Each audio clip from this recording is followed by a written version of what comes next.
one person. Can you imagine that? Can you just imagine that?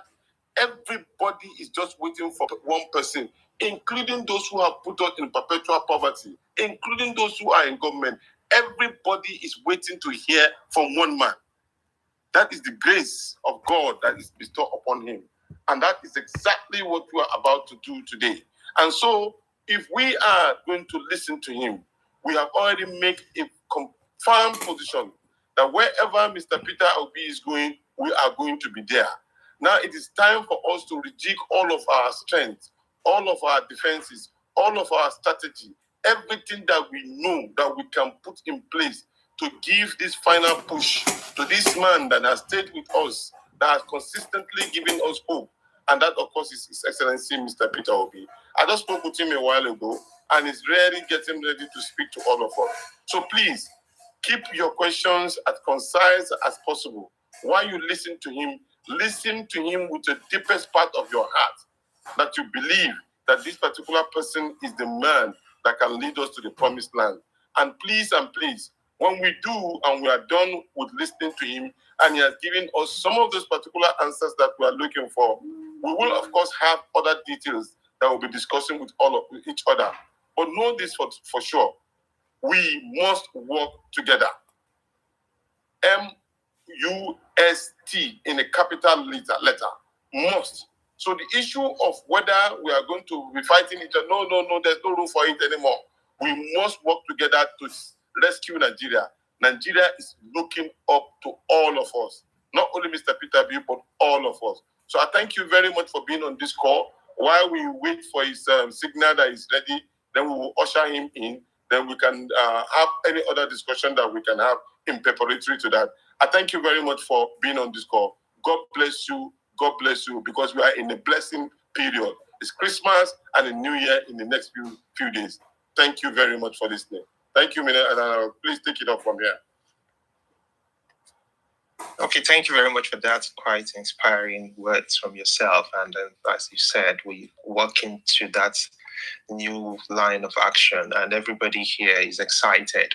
So, while we're waiting for His Excellency to navigate his way here, let's just hear from Sarah, because she's the one we will be holding responsible. So, Sarah, take it away. All right, thank you so much, Obedience Update. Good morning, good afternoon, and good evening to everyone. Thank you, everyone, for joining into the space. And I really want to appreciate each and every one of you for giving your strength, your energy, and for always being there every time we call. I want us to know that this space is for us to understand the processes and the visions that we need to all work together, just like our leader, Dr. Tanko, has stated. It's just for us to understand and have that mindset that we are going into whatever we're doing together. We're one family, we have one objective, we have one vision, and we have one goal. And the goal is for us to ensure we have a competent leader who would actually take our country into that dreamland that we want it to be, into that new Nigeria that we have all wanted. So I want to ask each and every one of us, for those people that are requesting the microphone, please, if you're requesting the mic, if you can bring your hands down so that we can see His Excellency, because he's already here requesting the mic, so that we can bring him up. And after he's speaking, or during when he's speaking, we can then ask or request for the microphone. Permit me to thank each and every one of you once again for joining in, and I'm sure that we're all going to go away with the things that we know and understand will help us to get the country and the new Nigeria that we deserve. Thank you all once again for joining the space. And Obedience Updates, please, if you can check the speaker session and ensure that His Excellency has joined the space. Thank you. Well, our eyes are scanning as fast as we can to find His Excellency. But please, if you can help our job by just taking your hands down, so that the number of roles we are conveying will be less. But while we're doing that, while we're doing that, we're just going to say please and please. So many things are important in this journey we're embarking on. Information is important. So for you to make sure that you're in the loop of the right information, you need to follow obedience updates, because this is where we will be giving out all the information, all the things, when they say clock it, this is where it's going to be coming from. So please and please stay in the loop. Don't be misinformed. Don't go around saying, oh, we had this. If you want to hear that, oh, there's an announcement, anything, there's an action that will be going out, Obedience Updates is going to be the spot. So please and please follow Obedience Update. Share and tell everybody, follow Obedience Update. Secondly, we would also want you, on this journey, all hands are on deck is important. Everybody needs to be part of this process. Go to the obedient.com website, and register so that you would also be in the loop. You'll be getting emails. If you give us your email, if you have your phone number, we will be able to contact you. And most importantly, it is a huge community that we're building online where we're going to be working out from. So please and please, if you are here and you know that you want to be in the loop of what is happening, follow Obedience Update account, follow His Excellency's handle, and go to obedience.com and sign up. That is instructions that we can appeal to you to do. But now, while we're waiting for His Excellency, we need to make sure that we're trending. We need to make sure that everybody, once they click, they are seeing that it is OB o'clock. So please, we want you to put it out there. P2B is coming.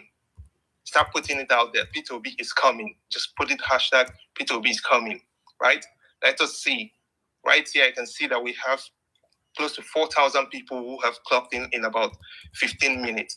If all of us put out that tweet right now, we will be dominating this. Let's come back and let people know that the real boss is in town. The real man that we've been waiting for, the man of the moment, is ready to get into the arena. So please and please go out there and do that right away. But while we're searching for that, I will just bring in my co-host, and everybody was just going to do a proper introduction to tell you about themselves and how the obedience movement have led them motivated and what they are looking forward to in this conversation and what they will be looking forward to as the year goes on. Thank you very much. So, Mercy, take it away. Okay, Dr. Go ahead, sir. Maybe you can just quickly speak. His Excellency is ready to come up. Okay, sir.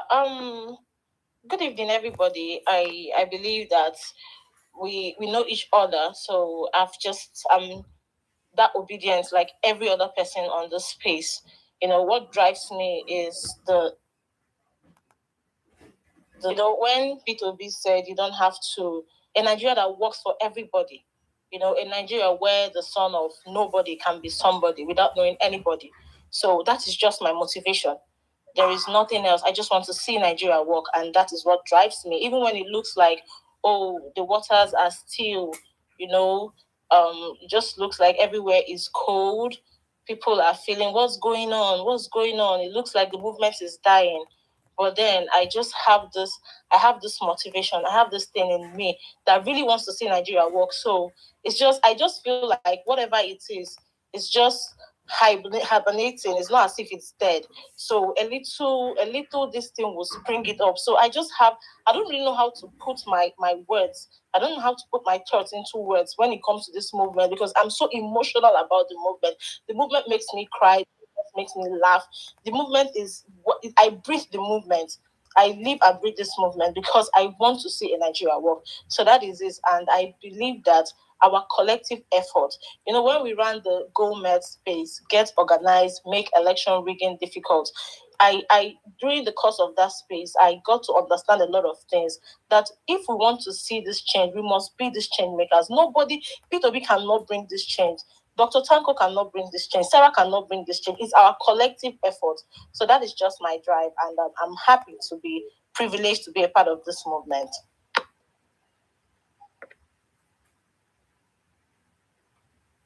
All right, thank you very much for that, and let's get Tudo on board. Tudo, over to you. Thank you. Well said, Mercy. Thank you very much, everybody. I'm really excited to be here. My name is Tudo, and I'm the Shifu of the Obedient Ninjas. And we started the Obedient Ninjas for all of the right reasons. And we wanted to complement the efforts of the movement. And we've done a few things. primarily on the TL, driving narratives, shaping narratives, engaging in very rigorous intellectual conversations about the future of our country, and primarily about the person and the candidacy of His Excellency Peter Obi, because we believe that the new Nigeria that we anticipate, that we hope for, will ride on the backs of one man, and that man is Peter Obi himself. And that is what we fundamentally hold on to. And that's what has been the motivating factor in all that we have done. I am really happy to be here. Nigeria is at a crossroads, and we all know that. Look at everything that is happening in our country today. A lot of us were not born yesterday, and we used to dream of, we talk about Nigeria of yesteryears, the glory days. Well, we believe that those days are coming back, and this republic will survive. It not only survive, it will thrive. She will thrive, and she will rise up and claim her place among the community of nations. That's what we believe. And so at this time, we have an opportunity to have rigorous conversations that are very pertinent to the future of our country. And so I'm very happy to be here. The movement means a lot to me. I respect everybody within the movement, starting with Dr. Tanko himself and all the good work that they do and we all do together collectively. I salute all obedience worldwide in every capacity. Those who have been playing one role or the other, even when you are unsung, all of the unsung heroes of this movement. You've done things, you've out of pockets, you've spent money, you spent resources, you spent time, and nobody knows you. Well, we salute you. We salute you, we honor you, we respect you. And today is the day. We are here today to engage His Excellency Peter Obi, to hear from the man himself, to hear directly. Forget about the naysayers, forget about the speculations, forget about all of the talking points out there. The man himself is here, and we are going to hear from him directly. So I am really excited to be here today to have this conversation. I'm really happy. I'm glad. I have never been more excited about the future of our beloved country, Nigeria. Thank you very much.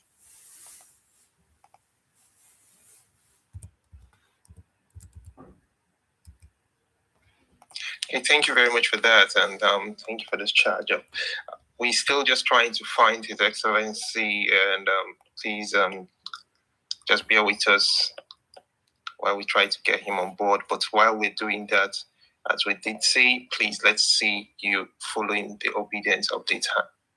Let's see you signing up on the obedience.com. We'll be putting that out in a bit. Okay. Hello, I've said, please.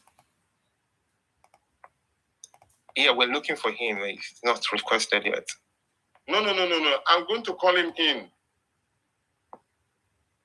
Okay, you want to call him on your phone? Yeah, no. I'll just take the space now and call him in through. If you see Kingland there, it's off.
Tudo, are you there? Yes, I'm right here. Okay. Okay, yeah. Yes, while we are bringing speakers up, we can still try to bring His Excellency to speak so that we can keep the space going. And he's already set and ready to join the space, so he's joining right now. So we can keep the space going, let the speakers keep coming up to ask their questions while we take them down before His Excellency comes in. Thank you. All right, awesome. Do we Ibrahim? I see Ibrahim. Let me pull him up. All right, guys. I think that's a great idea. While we wait for His Excellency, once again, welcome everybody to this space. If you have questions, if you're not able to come up, just put the question in the comment section. We will read your questions. In the meantime, we have a few people in the speaker section. We can just keep the conversation going, like Sarah just said. So, Mercy, I don't know if you want to say a few words, get us started. I mean, we still have a country. Nigeria is there. We have so much going on in our country, which is really one of the motivations for today. One of our country. Do you want to go ahead and get us started on that, and then we'll just move the mic around while we wait for His Excellency. Okay, Tudo. I think we should start getting people up. Well, please, before you come up, as you can see right now, I have about 71 requests. A lot of people want to speak to P2B. So when you come up, please try to make it snappy. 1 minute is enough for you to, make your contributions, ask your questions, so we can get as much people as we can tonight, because our principal likes inclusivity. He wants everybody to be, included in the conversation. So when you come up, just try to make your conversation straight to the point and in 1 minute. Thank you. Well said. So I think go ahead. Ibrahim is here, and go ahead. Yeah. Okay. All right. Thank you, Mary. All right, Ibrahim, welcome to the space. You want to go ahead and say a few words as we'll while we wait for His Excellency to join us. Welcome.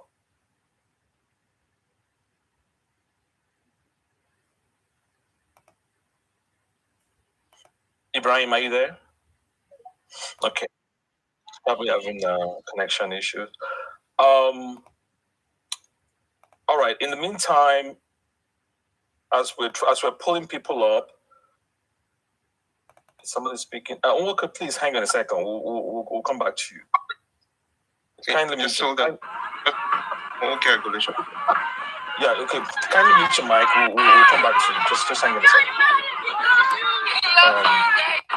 Okay, so I think it's His Excellency. So just that's it. Oh, okay. I thought actually he was the one speaking.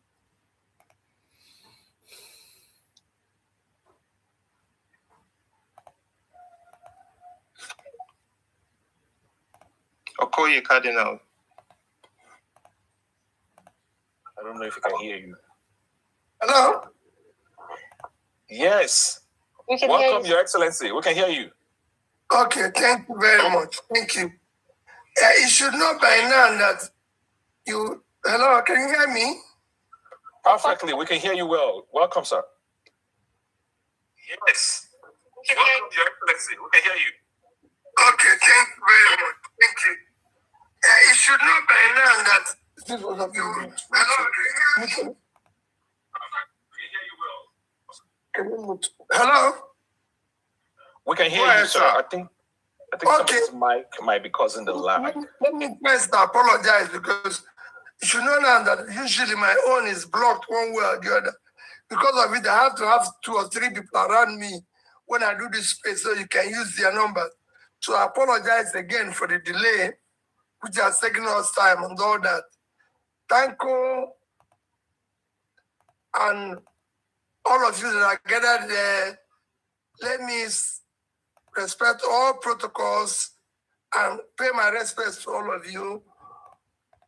Sincere compliments of the season. I wish you an eventful season and the best of the year 2026.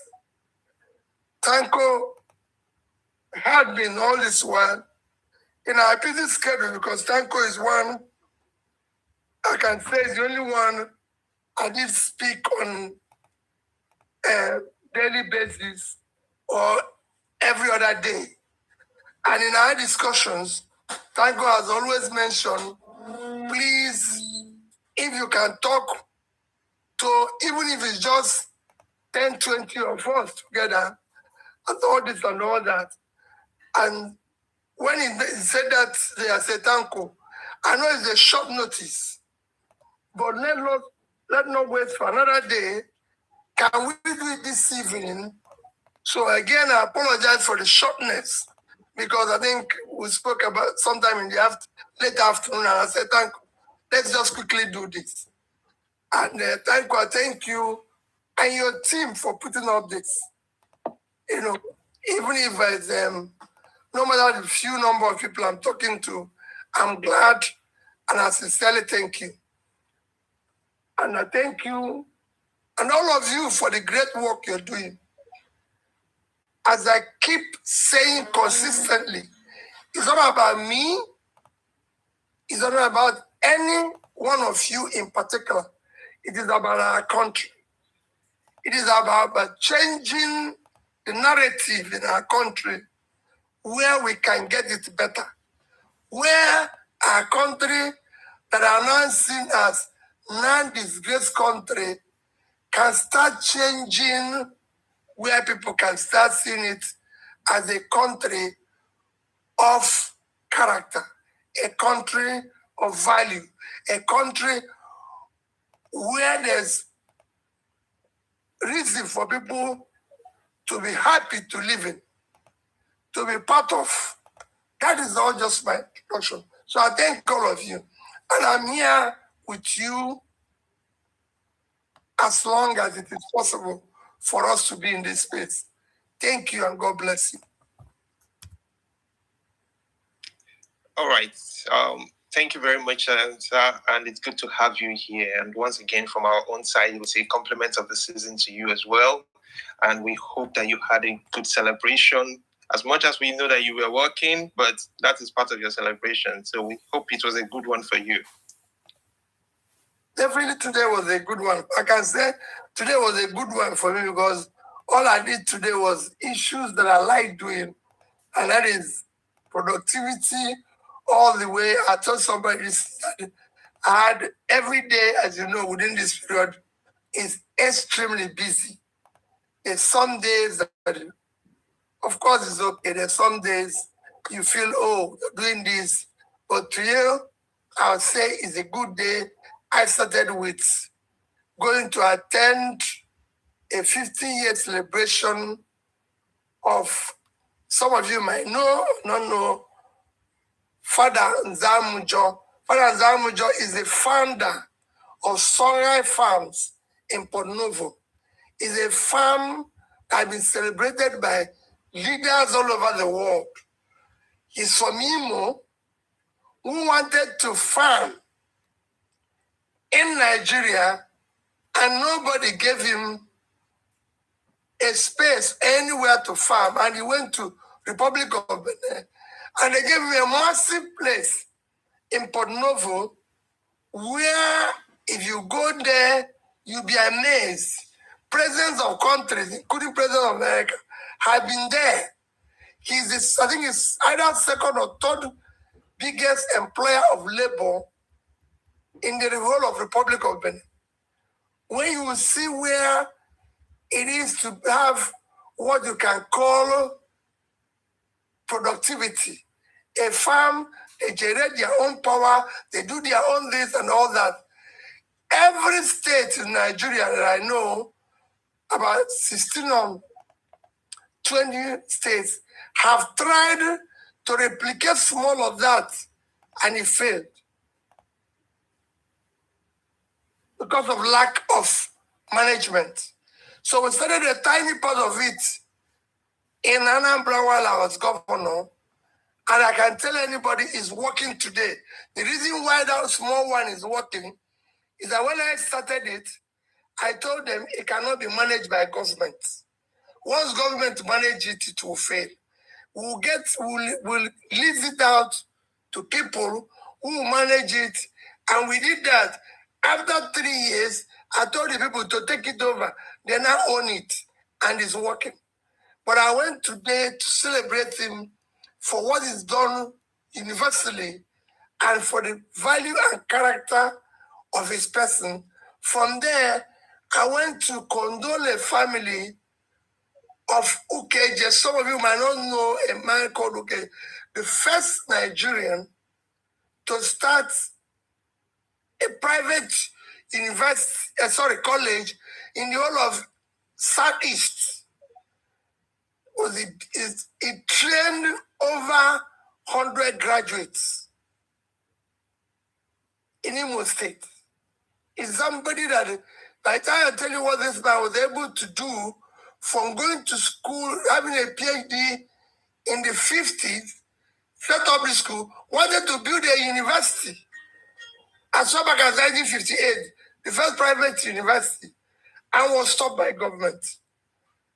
I went to condole his family because it's been very small, and then finally ended up with my principal after Father Tabo Ibeziako, who was 90 years old today. I went to his house to spend the evening with him because, of course, imagine if he wasn't my principal in secondary school, whom I would have been today. And his family have been so happy. Now the man all day went to church, came back, kept quiet, told everybody he's tired. But when they told him I'm here, he came out laughing, saying, oh, his son is here. He was wondering whether that all day he was saying, oh, Peter has not even asked of me, where is he?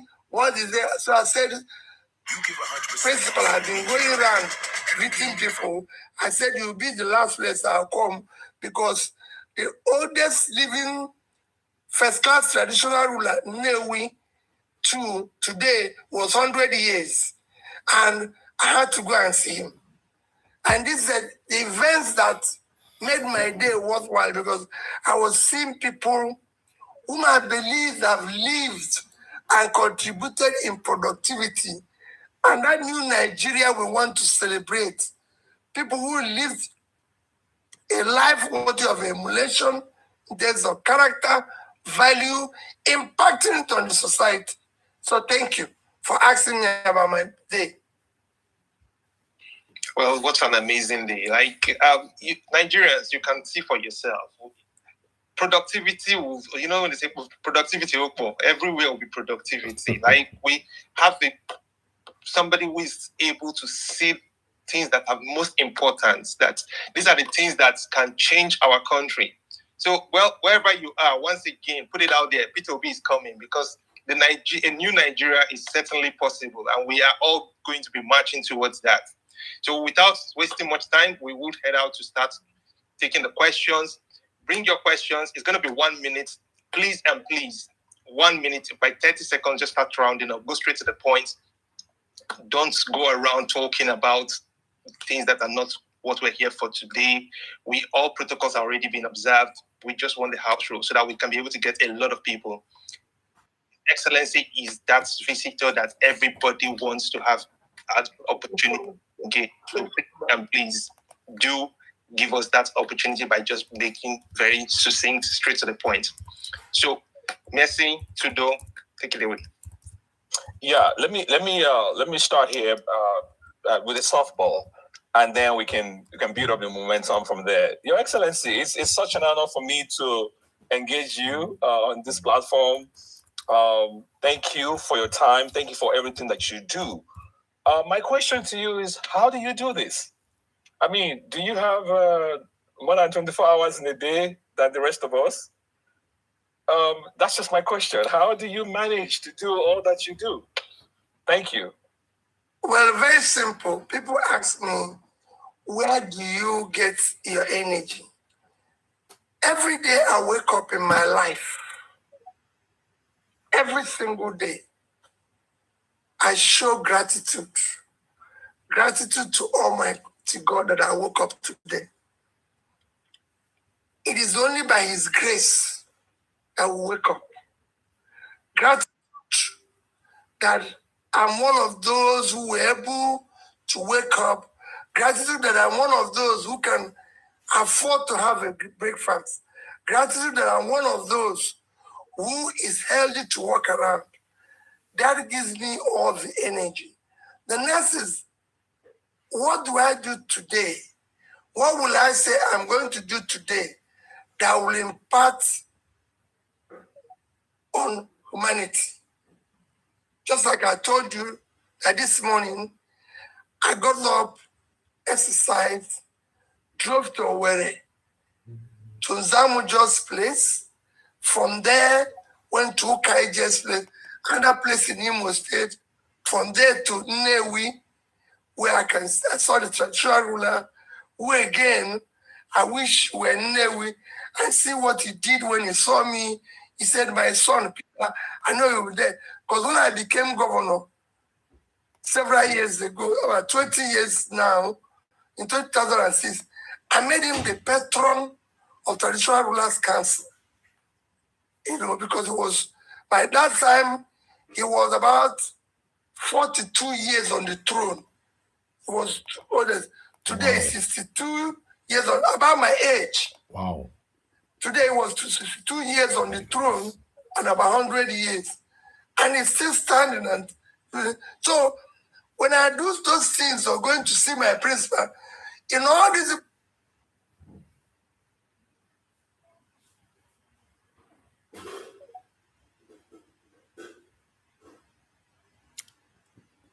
I hope there's no problem.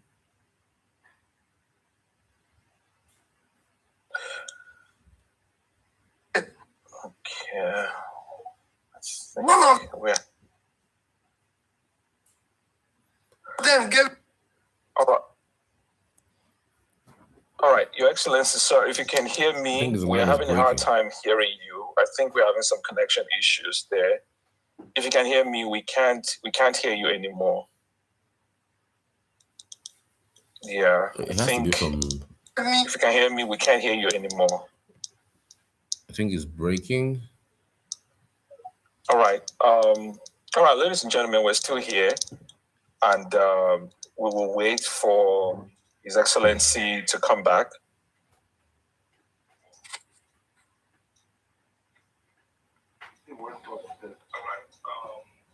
Ladies and gentlemen, we're still here, and we will wait for His Excellency to come back. Or your phone. Okay, I think he dropped off. So we'll wait for him to come back, and then we'll continue from where we left off.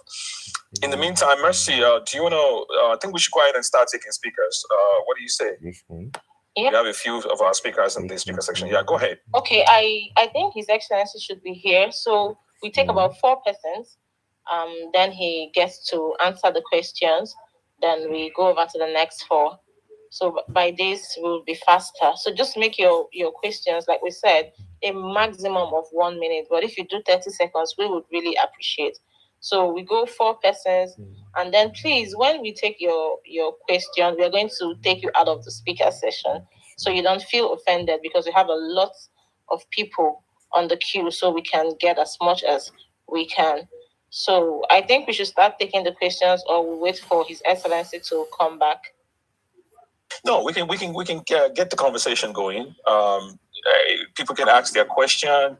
We will note the questions. We can write them down if we have to, and then when he comes back, we can just go back to back like that. That way, we can keep the show going. I think it'll be great that way. So let's go with. I don't see any hands. So if you're in the speaker section.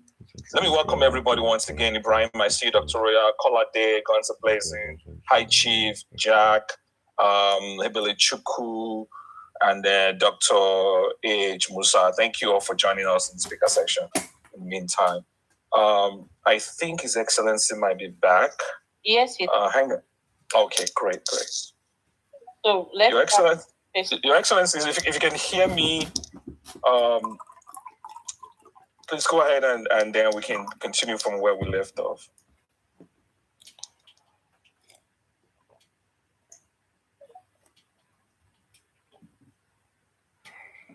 Hello?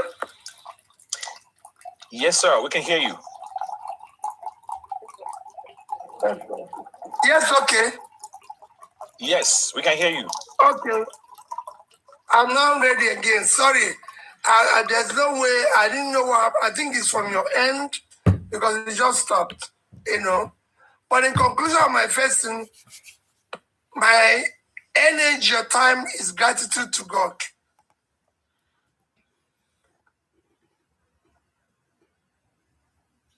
Thank you very much, Your Excellency. And I think, so Mercy, we're just going to go with that formula. So let's just take like 4 back to back, starting with Dr. Royal, and then we'll go to the next person. And so His Excellency can just take all these questions at once, and then we'll go to the next batch in that order. So Your Excellency, can you hear me? I'm listening very well. Yeah, so what I'm saying is we're going to take questions now, and we're going to take them in batches. So the questions will come. I'm here. All right. Thank you. Thank you so much for your time. Thank you very much. We're most grateful. All right, so let's start with Dr. Royal, and then we'll take turns to ask questions, 4 people at a time, and then His Excellency can just tackle those questions in one go. Let's go ahead. Dr. Royal, welcome.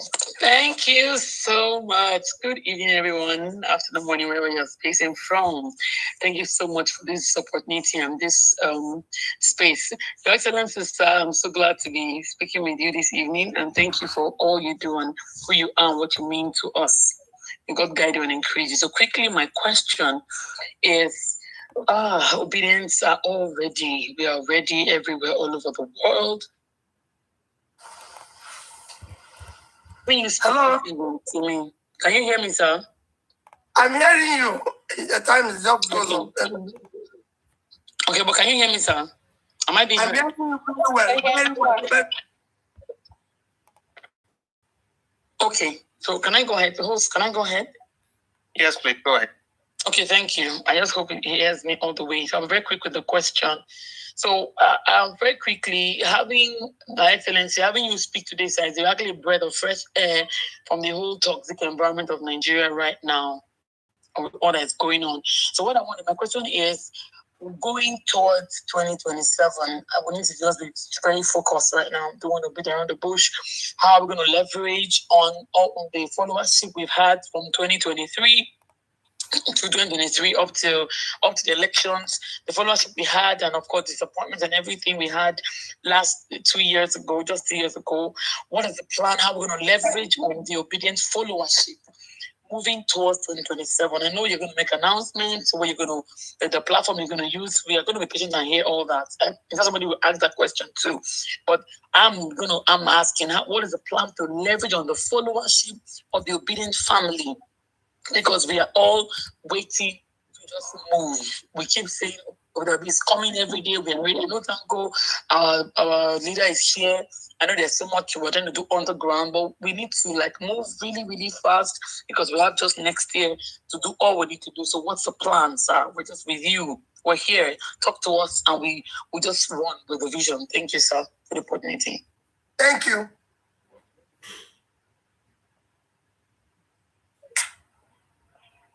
Okay. Hello? Yes.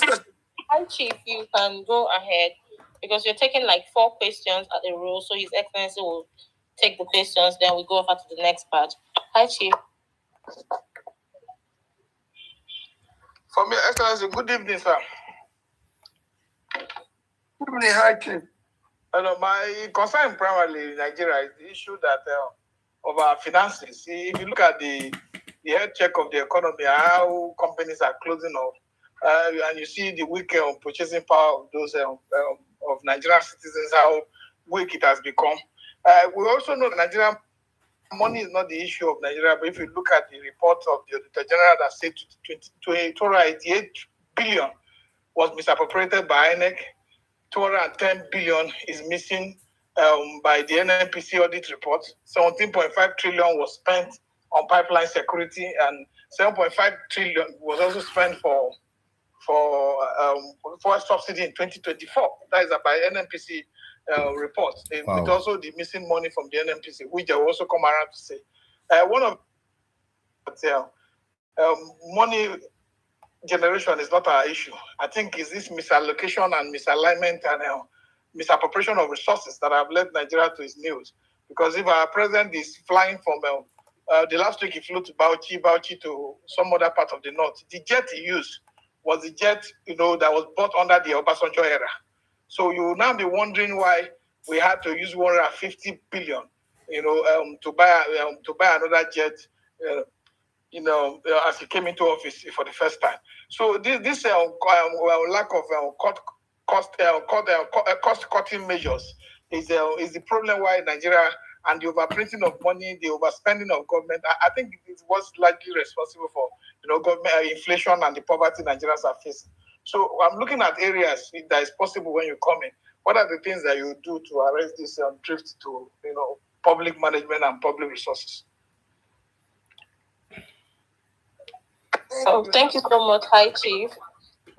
Valerie OJ. Valerie, I think you have the mic. Thank you so much, Mercy. Good evening, Peter Obi. Good evening, Mr. Tanko, and everybody there. Okay, so I just have a quick question for our principal. Please, we've been hearing this news that you may soon join the ADC, or that I don't know, Atiku Abubakar might step down for you, sir. So do you think this is plausible? Do you think you're going to be running under the ADC as the presidential flag bearer, or you think you may go to another party if the primaries won't be favorable for you? Thank you so much, sir. Thank you, Valerie, for making that very snappy. Bele Chuku, you have the mic.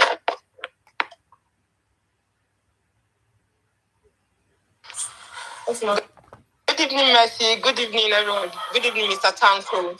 So my question is going to be some of the lessons we learned from 2023 and what we have to do better for 2027 in terms of strategy to make sure that the mistakes of 2023 does not repeat itself. So what do we do, and how do we, and what are the plans we have on ground to make sure that when the people come out, we are able to protect the people's mandate? Thank you, Your Excellency. Okay, sir. I think this is the fourth question, so you can take the question, sir. Okay, are you hearing me very well? Yes, sir, we can hear you. Okay, thank you for those who asked questions. The first question was talking about leveraging on the obedient movements or the followers we have been able to mobilize through in 2023. Let me say it again. Nobody is a follower in this movement. We all believe in it. We are all part of it. It's a journey for all of us. If you're in it because you think you're following me or following anybody, you actually miss the mark. We are all in it together because we say we want to get it better. So that sacrifice you're doing is for yourself. It's something you can go on tomorrow and say, when it mattered, I was there, I contributed my own bit. It could be just being able to change one person in your street, in your house, everybody. It could be a wife convincing the husband, this is the better way we should go. It could be a husband convincing his wife. It could be a young man convincing his girlfriend, or the girlfriend convincing his boy. Listen, we cannot go be a student in school. Let us, all of us are joining to bring about this change. So those people that were there 2023, what I tell them is, and every one of us, it is not time for despair. It is not time to look back on yesterday. It is time to look forward tomorrow. Those things we think we did not do right yesterday, we will not collectively do it well tomorrow. And all of us believing in it is to recruit more people. The question you ask yourself is, today better than 2023? If you look at it, then you'll be able to say, if it was 23 was better, so it is getting worse, we should work harder. And I'm pleading to everybody to understand that we need to work harder. The next question High Chief talked about, issue of the economy, issue of misappropriation, physical rascality, and everything. I've said it consistently that it is time we understand as a country that the biggest problem of our country is physical rascality. We are looking for managers who can manage our resources. We are not looking for people who are good in entertainment. We are not looking for people who are good in making wonderful speech. We are not looking for these people who have the best degrees and everything. You see me say every day, educational qualification is not a measure of integrity. You see me say every day, being a good speaker, having this is not a measure of integrity. We are looking for people who can manage our money. People who can manage our money in a manner that it makes all the difference. People who are around me will tell you how I say and do this every day. People say to you, how do you get money to do this and all that and all that? And I say to them, okay, we're going to do this. If we do this, it will cost us this. If we do this, it will cost us this. And I can go on and tell you, it is not those who do it. It wasn't a rocket science. It is that you have managed resources and have managed it just even today. Today, I met Dr. Sam Amadi. The man I told about that had something about education. Okay, was from his village. When I went there today, I and Sam was discussing something. I said, Sam, what we are looking for is managers of resources. Our country has become a country where we celebrate greed, or we've normalized greed, we've normalized criminality, we normalize people who misappropriate and celebrate them our common resources.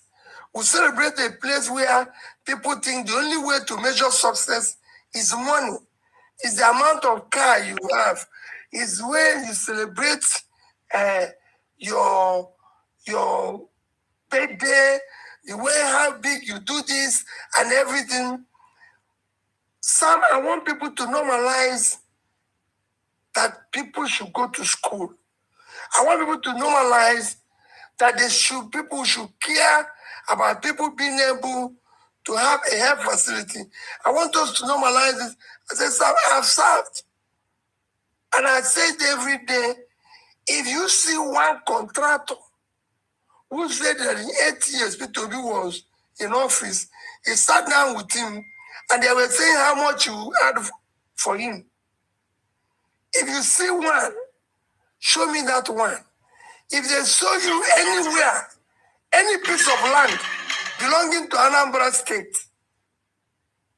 State, I signed a CFO of over 1,000 for one single man, one person. He came to my office. He said, sir, Governor, I have over 200,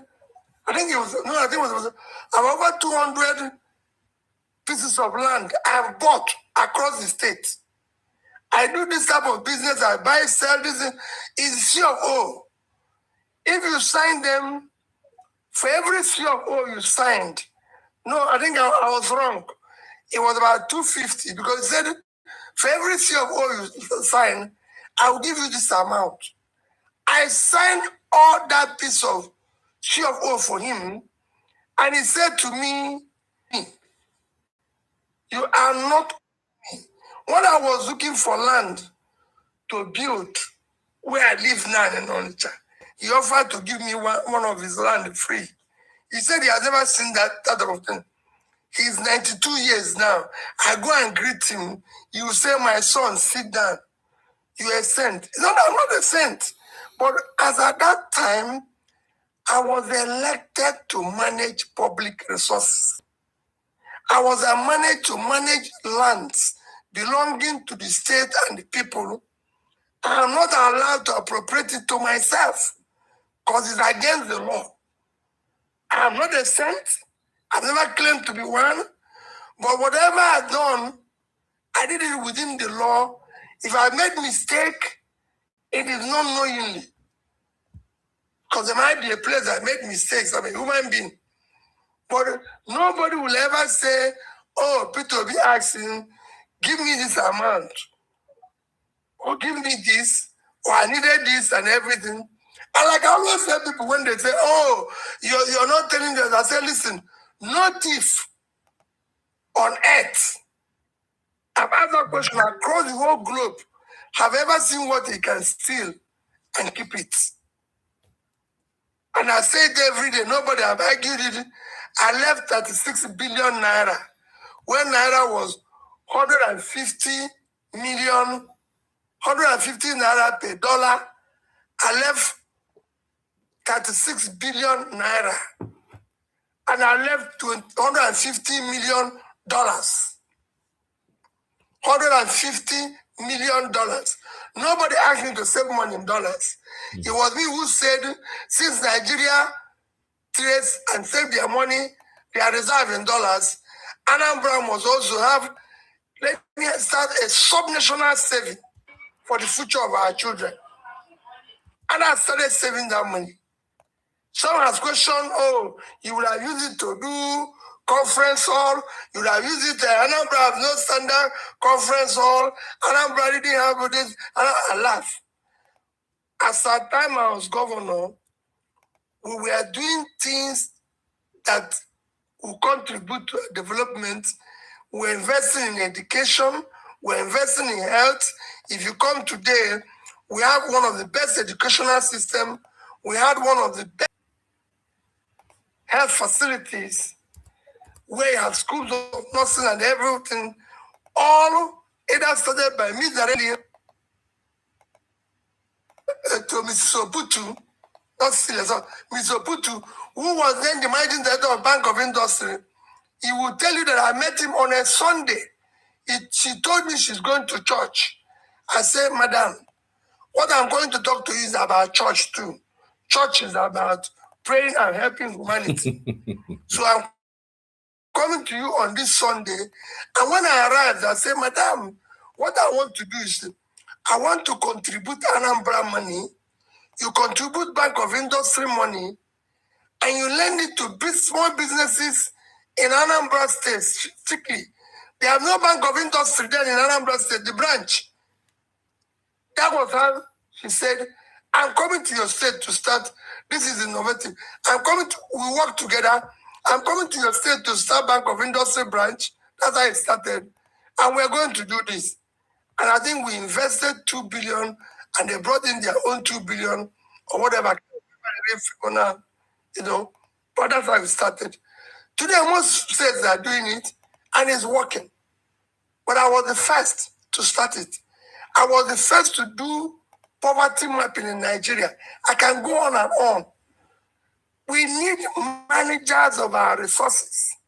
We need people who are not greedy, who do not see money as everything in their life, who do not see money as a measure of their success, who see contributing to humanity as a measure of their success. That's number 2 question. News on ADC, AA stepping down, article stepping down. Let me assure you, when people say I'm defected to ADC, when people say I'm joining ADC, I don't know I don't know what to say. All of you are in this country. When ADC was launched, I was there. I was there. And they said it's us coming together for this coalition. And I said it and I spoke there. I said, I am part of this coalition. I said it. So why would I join something that we started months ago? Other people are trying to make me a new person. So they'll say, oh, after it was in December that you entered. Let me assure you, I've been part of ADC from inception and contributed, not just from inception. I said all oppositions must come together if we are going to change this country. All of us will come together. It is no longer about the party thing. It is all of us coming together because we are in an existential threat where things are collapsing. So all of us, whether you are in PDP, you are in Labour, you are in AMPP, whether you are in whatever it's action group, whether you are in whatever you are in, we need to come together and save this nascent democracy that is collapsed now. We need to come together. So I'm part of ADC. Whether somebody asking question, whether Atiku is stepping down for me, let me tell you one thing I've always said. Atiku remains a leader I respect. He remains a very senior brother I respect and will always want to work with. I'm not talking about anybody stepping down for me. I'm going into ADC. All of us have agreed to come together to work as a family. And when we get to that family, the most important thing Nigerians should be asking in ADC is, yes, some of us can say we are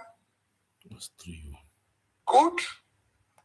Some people might say, some are not listening. How can you say, me ask that question, how can you say ADC is going to change when this corrupt man is this, when this bad man is with you, when this is let me tell you, the man who wrote most of the sections we read in the Bible today, I'm a Christian, is the man who was the chief prosecutor of Jesus Christ, of the Christianity. I let that change. Most important thing I want to see in ADC families, what is it that we're offering Nigerians that is different from what they're getting today?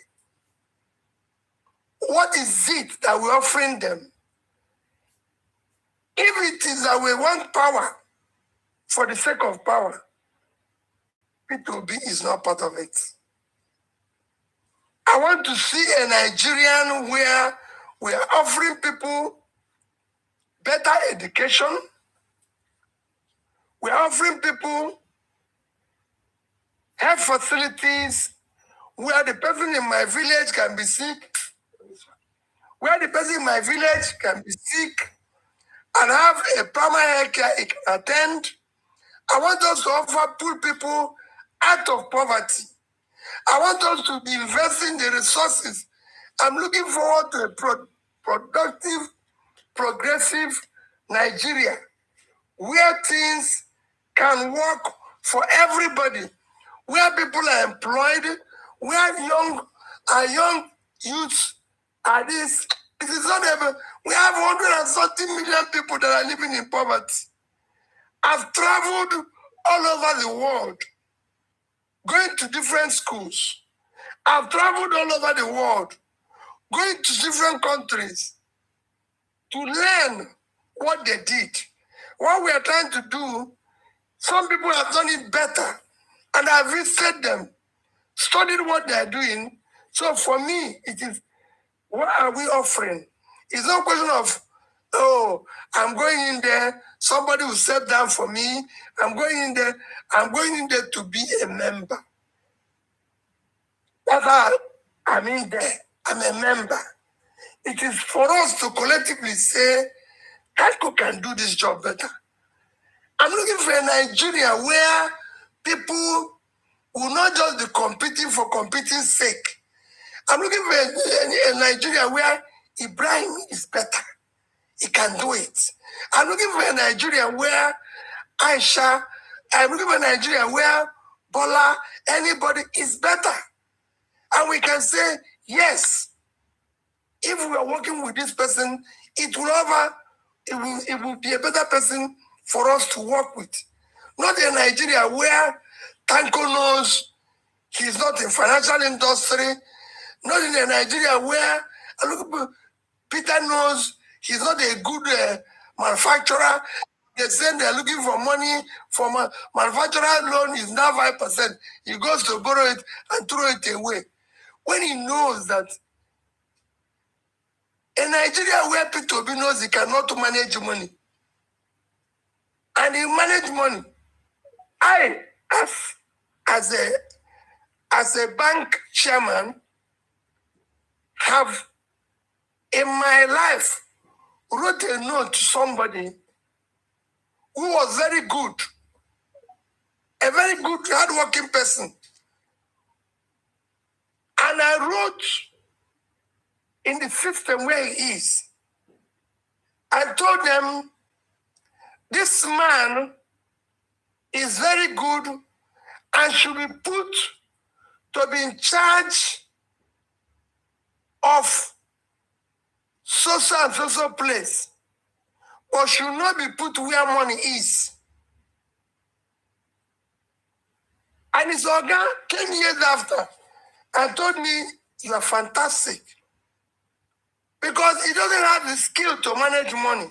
Whenever he put money in his hand, he mismanages it. But if you leave him where he is, he's doing very well. So I told him, I said, as long as you don't put him where he's in charge of money, he's weak. Because managing money is difficult.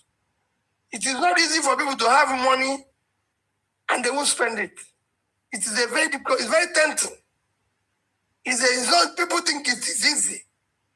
It is very, very, very, very tempting for you to have money and you go about, and I think people who have been around me and see me recommend and say, this man can manage money, this man cannot manage money.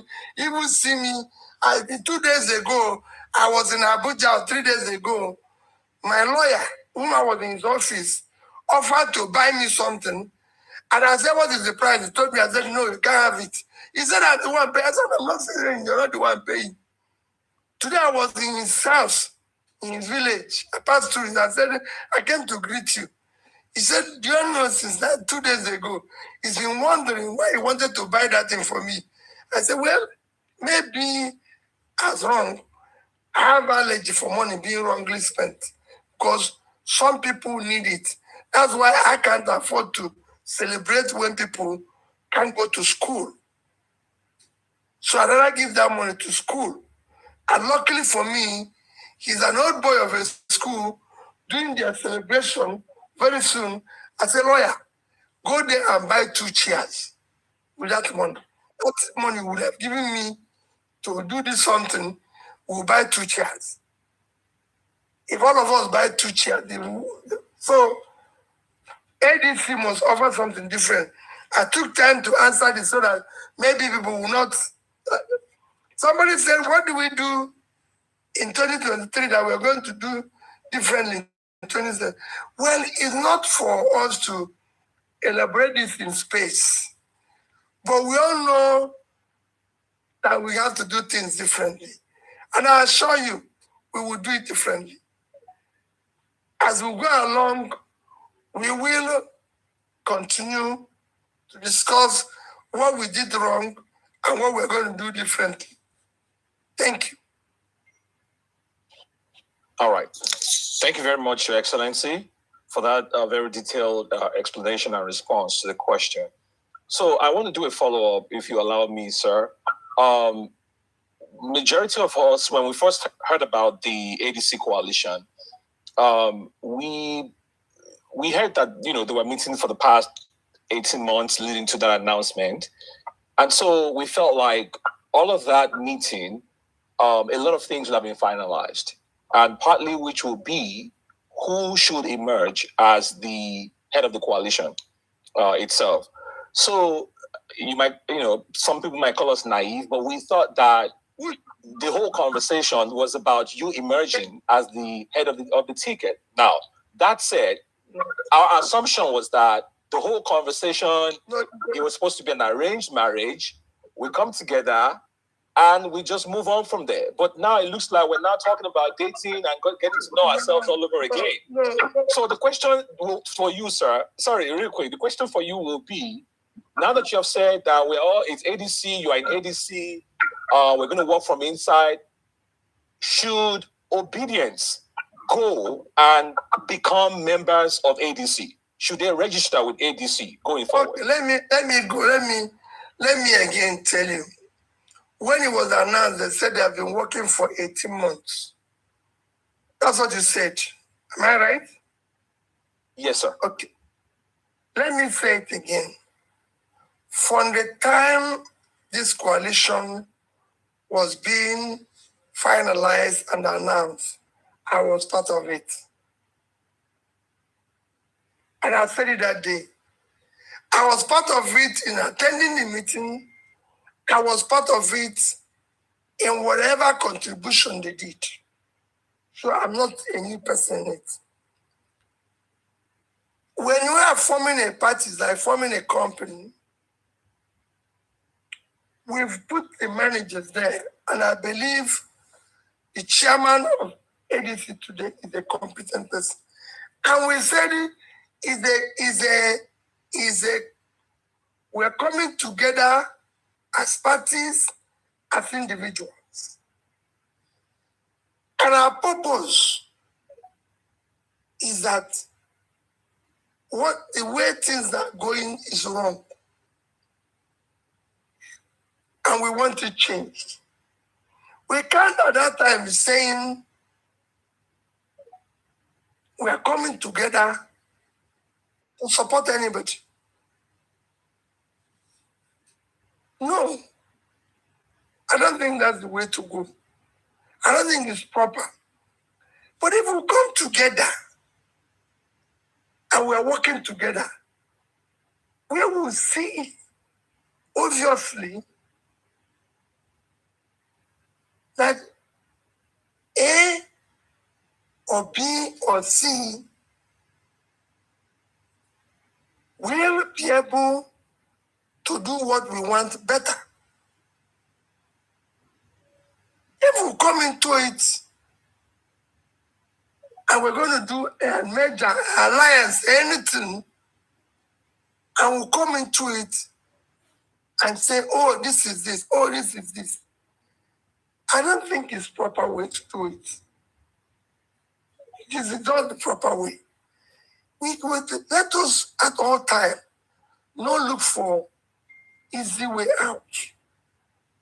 It is not what is required in life.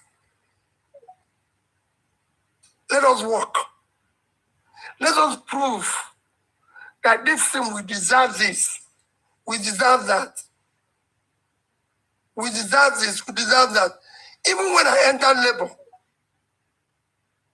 when I joined in Labour, Labour told me, we have this number of people contesting for election. We have somebody like Patu Tommy. Prof is somebody who is a very, very dear brother, senior elder brother. And Prof is there. When I went in there, I met Prof. We started talking. I started moving around.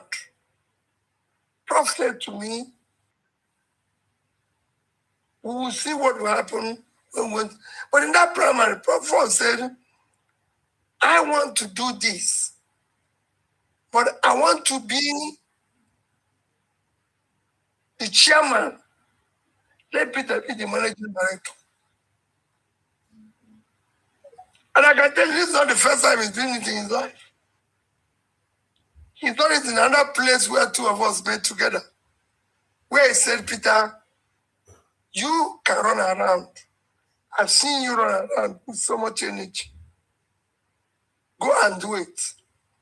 If you join, you've seen me right that I'm the youngest chairman of a bank. Let me tell you, the entire board that made me chairman, I was the youngest person in terms of the age and the youngest in entry.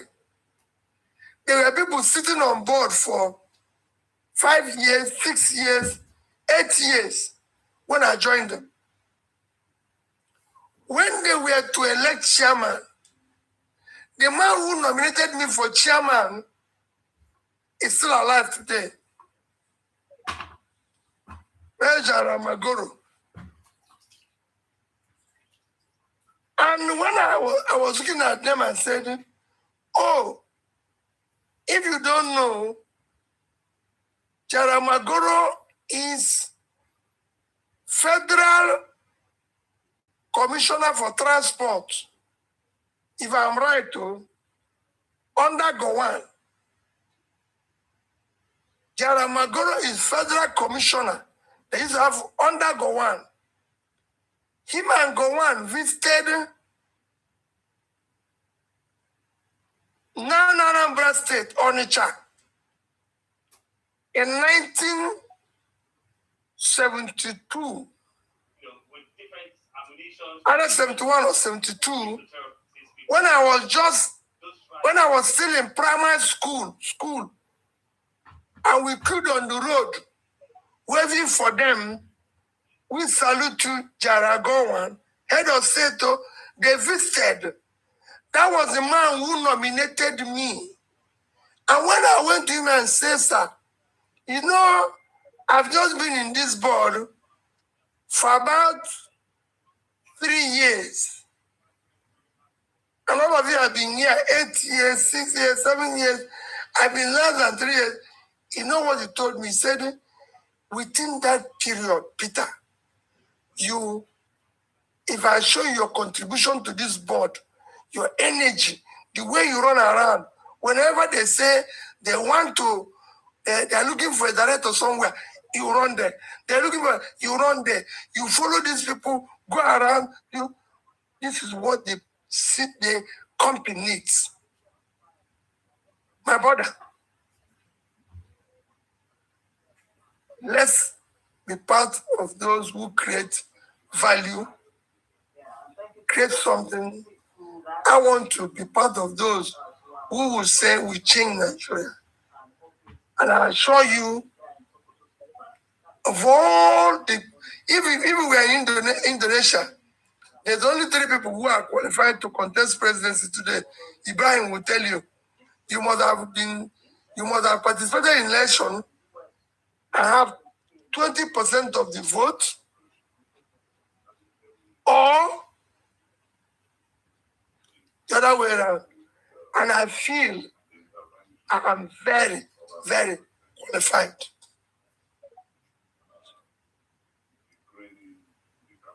Thank you. Thank you very much, Your Excellency. That last statement right there, I mean, there is no question in the hearts and minds of everyone on this space and Nigerians altogether that you are more than qualified to run for the president of Nigeria, to steer the ship of state. And we are glad that we're actually living in your time, because many of us believe that our country needs a clear sense of direction, something that she clearly lacks at the moment. And we believe that you have everything that it takes to get us to that Nigeria of our dreams. Thank you, Your Excellency. Mercy, I think we should go to the next question now. Do you know who we should go to? The next person is? I don't see any hands. That's why I'm asking, actually. Okay. I have my hands up. I think it's... Yeah, I see hands from this end. Oh, Okay, maybe it's from my end. All right, sure, great. We're going to take the questions, and remember, we have a lot of hands. I don't know how we'll be able to, accommodate everybody. So just try to make it really, really quick. So we're going to start with Ibrahim. You've been here for a while. Are you ready to speak now? I was here before Ibrahim. I don't know if you guys can hear me. I've been here. It's okay. Everybody's going to speak. So let's just okay. Ibrahim. All right. Yes, Ibrahim, you can go ahead. Okay, thank you very much. Mine is very quickly. One, I want to thank Mr. Peter Obi. He promised he will never leave us. He promised he will consult with us on anything he's planning. And he believed a lot of us that are here, we want to be part of him. We are like using him to get to where we want to go, to all of us. We want a new Nigeria. We scout 2023. We found out what he can do for us, and we all line behind him. We are not going to leave him. And I'm so glad that today, before joining or before making his declaration, he felt it very important for him to have this space with us. I was so elated, so happy, and I feel that this is where we're supposed to belong to. Number two, not only us obedient. He's coming from Southeast, for example, and that we have seen a lot of people joining individually, which is not supposed to be that. It's a coalition of people coming together to give us a direction of where we want to go to, and explain to people what we want to achieve with it. That's what makes me so happy. And I think he's doing it. He's changing the direction of politics. I think it's something that we're going to study in the future. And this is what we want. Definitely, if you're coming on board something, you have to bring something new. My question to you, Mr. Excellency Peter Obi, is that please, will you stay with us during this time when we are doing the campaign, talking to us the way you talk to us today? And also when you become president, can this family have the obligation to see you continuously engaged, even if you are drifting to what is our core value? We still come as a family and make sure that at least we don't have the cabals that we used to hear in government, and we don't have those people that take you away from us. That's just my question. Thank you, sir. Thank you, Ibrahim. So, Barrister Juliet, you have the floor.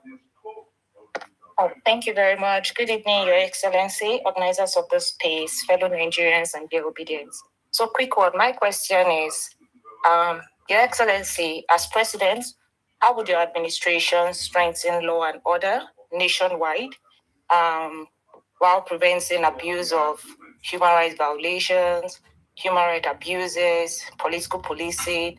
And as a follow-up question to this, if any of this fails, who bears responsibility?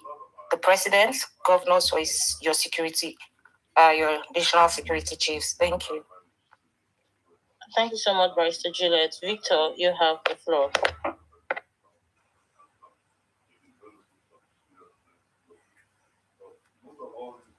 Victor, are you available, or someone else can go? I think we should take guns a-blazing. Okay. Is it Yusuf you're talking to? No, Victor. It's supposed to be Victor. All right. Okay, so I'm here. My phone was hanging. I can hear you. Can you hear me? Yes, I can hear you. Go ahead. Yes, we can. All right, perfect. Thank you very much, Your Excellency. It's an honor to ask you this very question. Over a couple of months, I really appreciate the energy you put in education, which is very, very paramount. I appreciate that. And we are working something out in the state, in Akwa Ibom State, for that. Now, what I am aware of is that in the ADC coalition, the supporters of Atiku, Erufai, and Ameti are bullying the obedient, claiming the party belongs to them and that you are not part of them. And this bully has led to factions across the country, to the point I have to call the Assistant National Organizing Secretary and tell him to call the House into order. Let's sit down on a round table and let these people understand that Obedience, Labour Party, and all other blocs are in this coalition together, and that the coalition doesn't belong to one person. And we have been battling that right here in Akwa Ibom for almost more than a month. So, Your Excellency, how are you going to handle this? Because if we don't handle it now, eventually when the election is over and you are sworn into office, this fight might continue. Thank you. Thank you so much, Victor. A.O. Yusuf, please.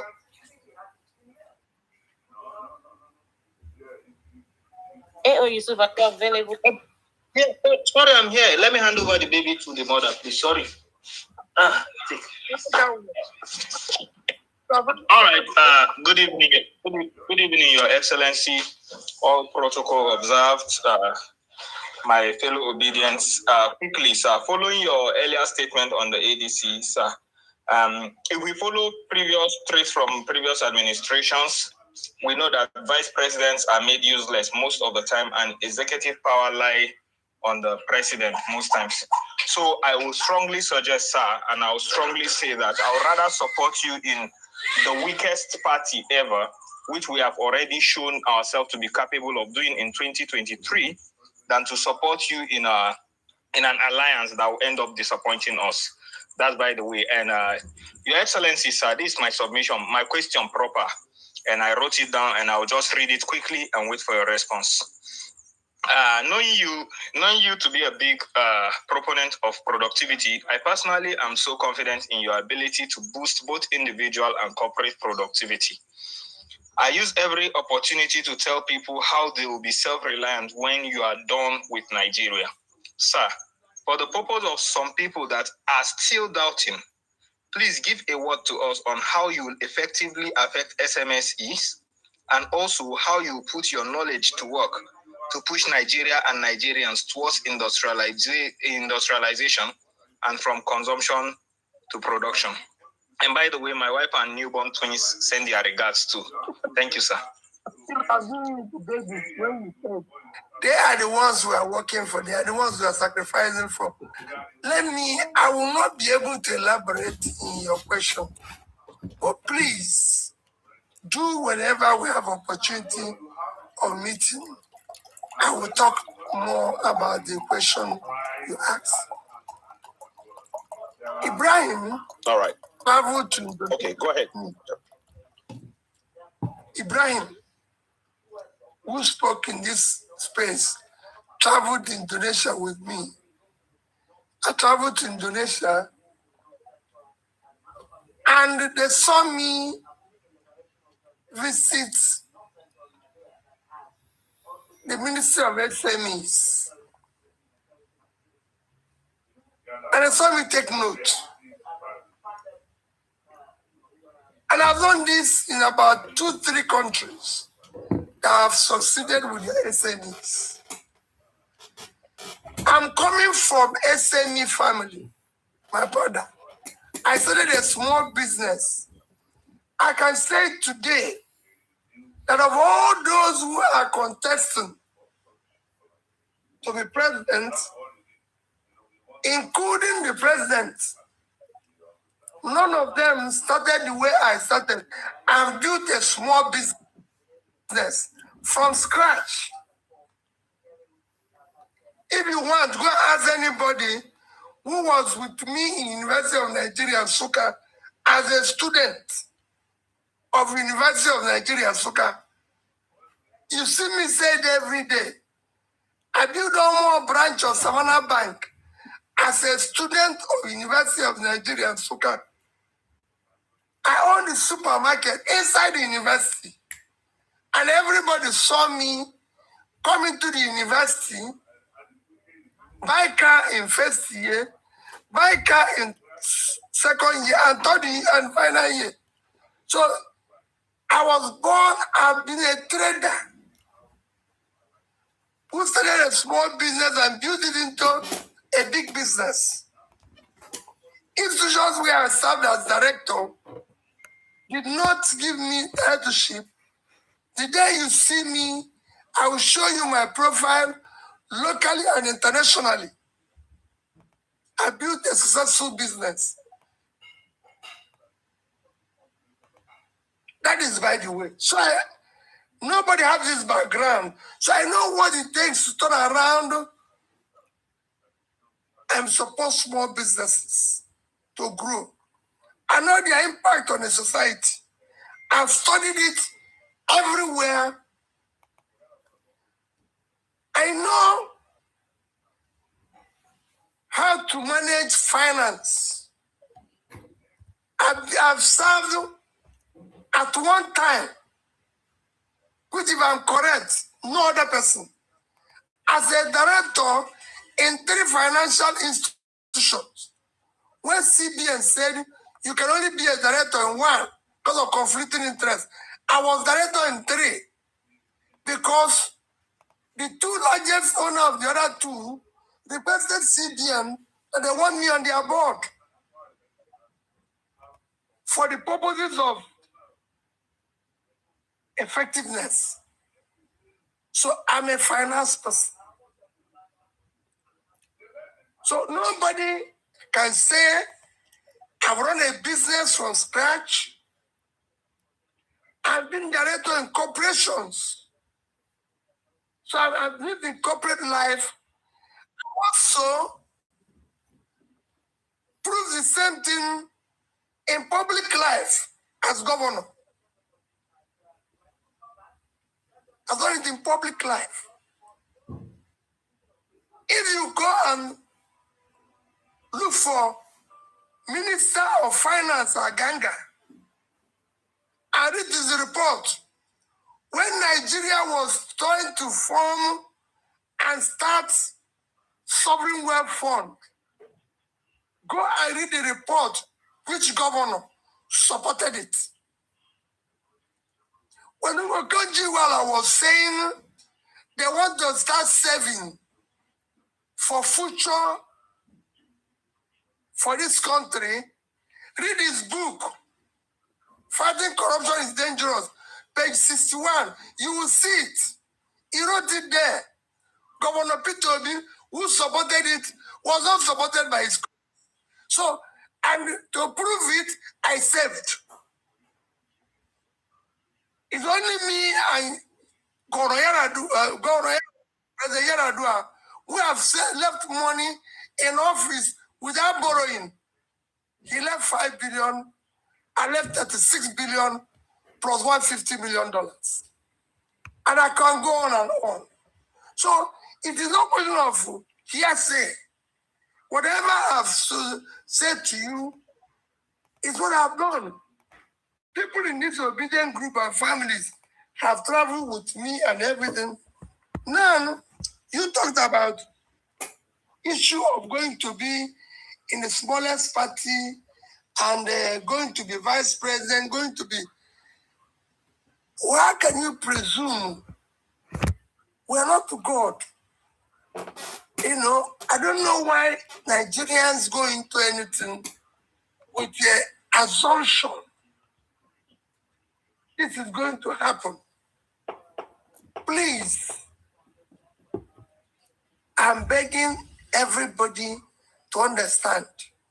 None of us can predict tomorrow. Going to everywhere with an open mind. When we entered this coalition, we came with an open mind. That leads me to somebody who said they were being bullied.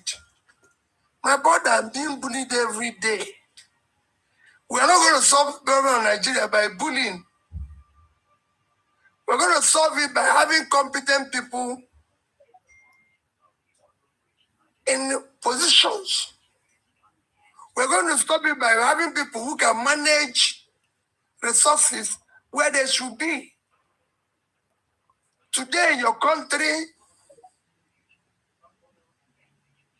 is a country of the highest people in poverty, country with the highest youth unemployment, country that can go on and on.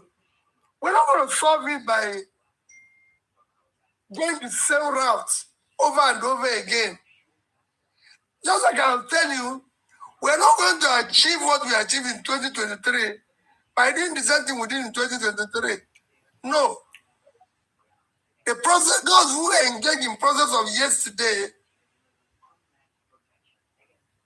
and today, those who are thinking about yesterday and today will meet tomorrow. Tomorrow is dynamic. Otherwise, we'll go back to the time we are using typewriter. We've passed computer. We've now asked this. We are now in AI. In one of my last overseas trip, somebody told me, Peter, do I want him to call a driverless vehicle to take me somewhere? It was me, because of where I'm coming from, who said to him, please, please, I want one, somebody will be driving. Because if I enter one that somebody is not driving, I will be restless until I get, in fact, I may probably will die before I get to where I'm going.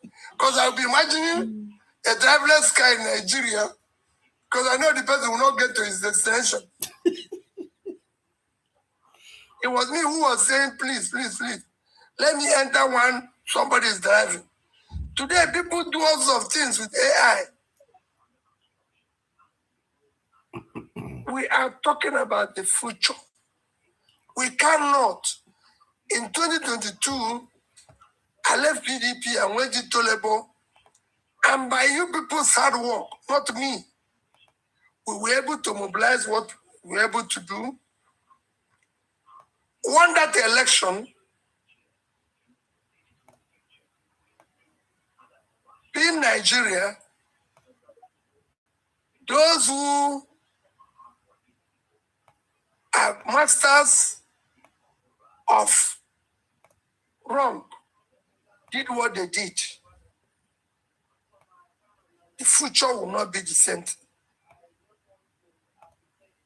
We are now going to work with other people in coalition to get there.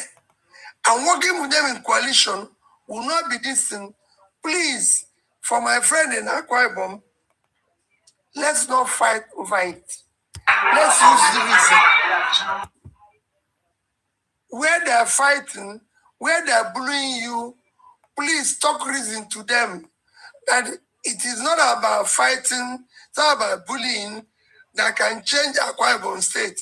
Akwa Ibom is supposed to be one of the best states in Nigeria, in Africa, in the world today, for the resources God gave them. It is not going to be solved by bullying. It's going to be solved by all of us coming together, starting from the man who is in charge to down. Somebody asked the question of issue of law and order and who is going to be held responsible. Let me tell you, first, let me talk about who is going to be held responsible. We didn't elect other people. We elected, if it's president, we elected president and vice president.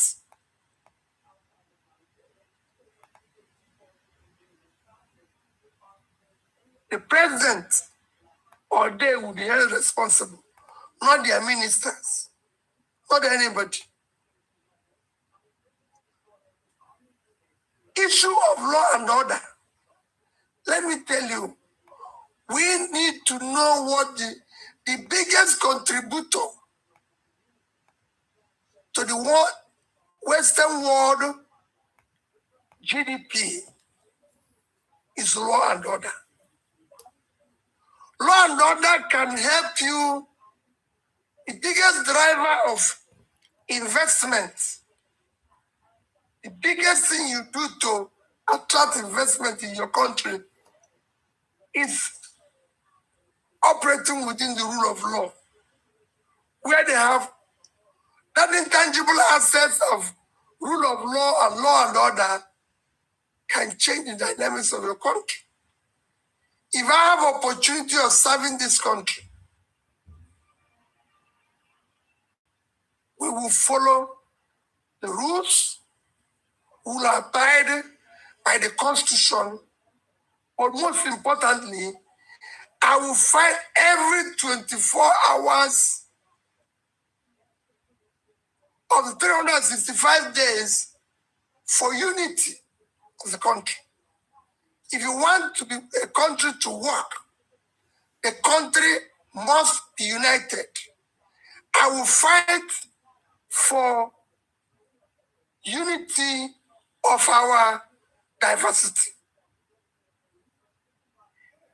With unity of our diversity and productivity, you will change this country.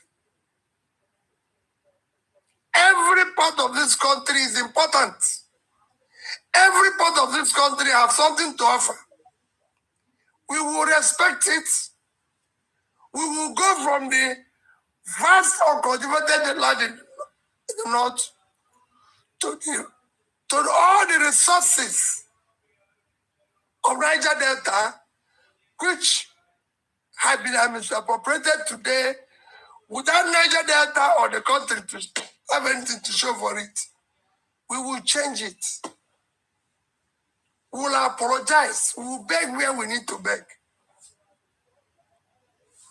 And I assure you, we will make it work.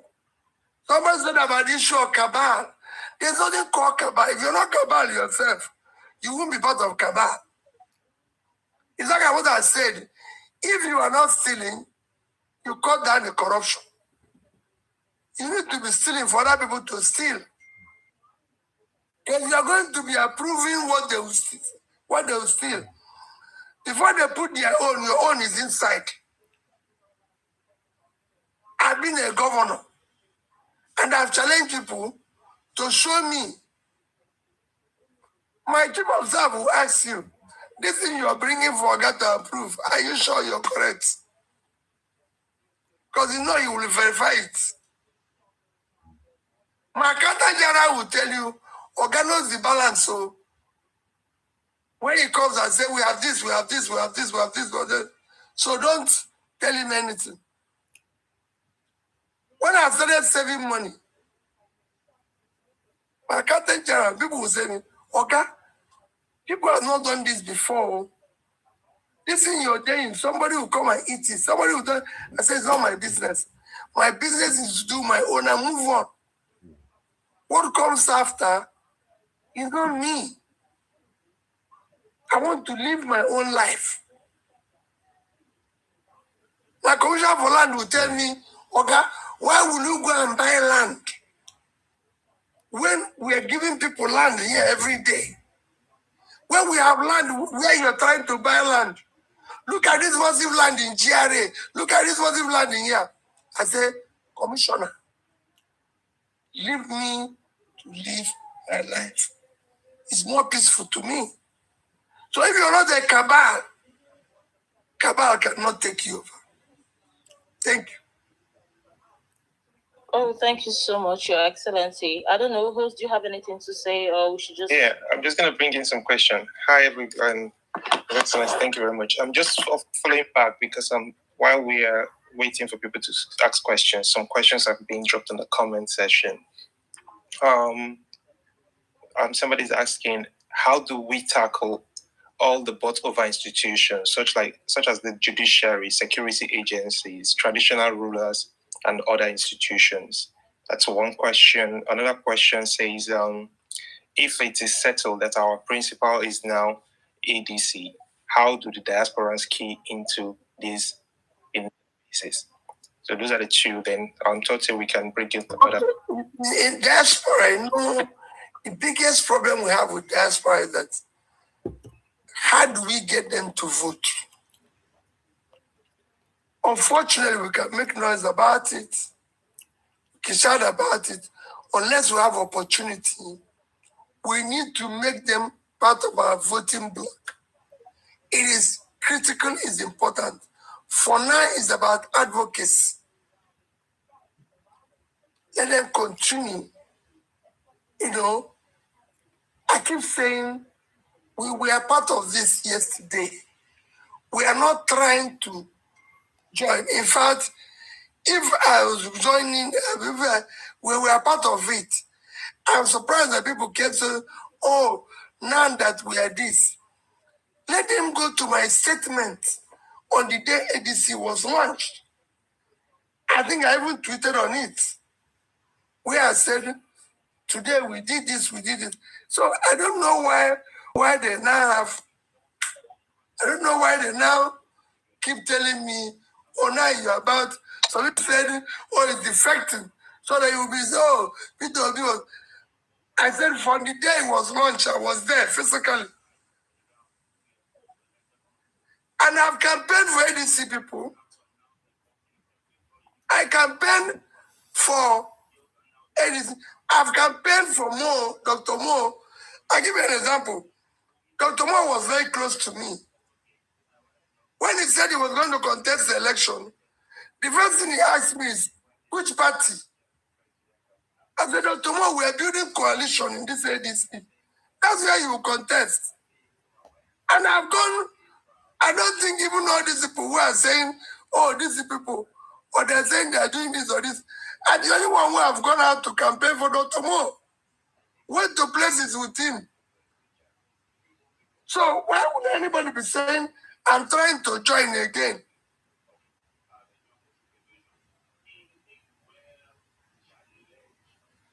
All right. Okay. Yeah, Mercy, go ahead. Okay, I have a question for His Excellency. So, a very quick question. So, Your Excellency, I've known you to be a man of principles and very consistent, to the point that if I look at what you tweeted or the things you wrote in 2006, 2014, they've always been consistent. So, this brings me to this. What principle must any political party meet before you deem that party fit to run on its platform? And another question, it's actually the same question, but the second part is, how will you avoid the mistakes of party capture and internal sabotage like the one we experienced in the Labour Party? There's no way you can avoid what you asked in the second question. It is not possible now. We live, let me be honest with you. What you see in Labour Party and PDP today is caused by government of today.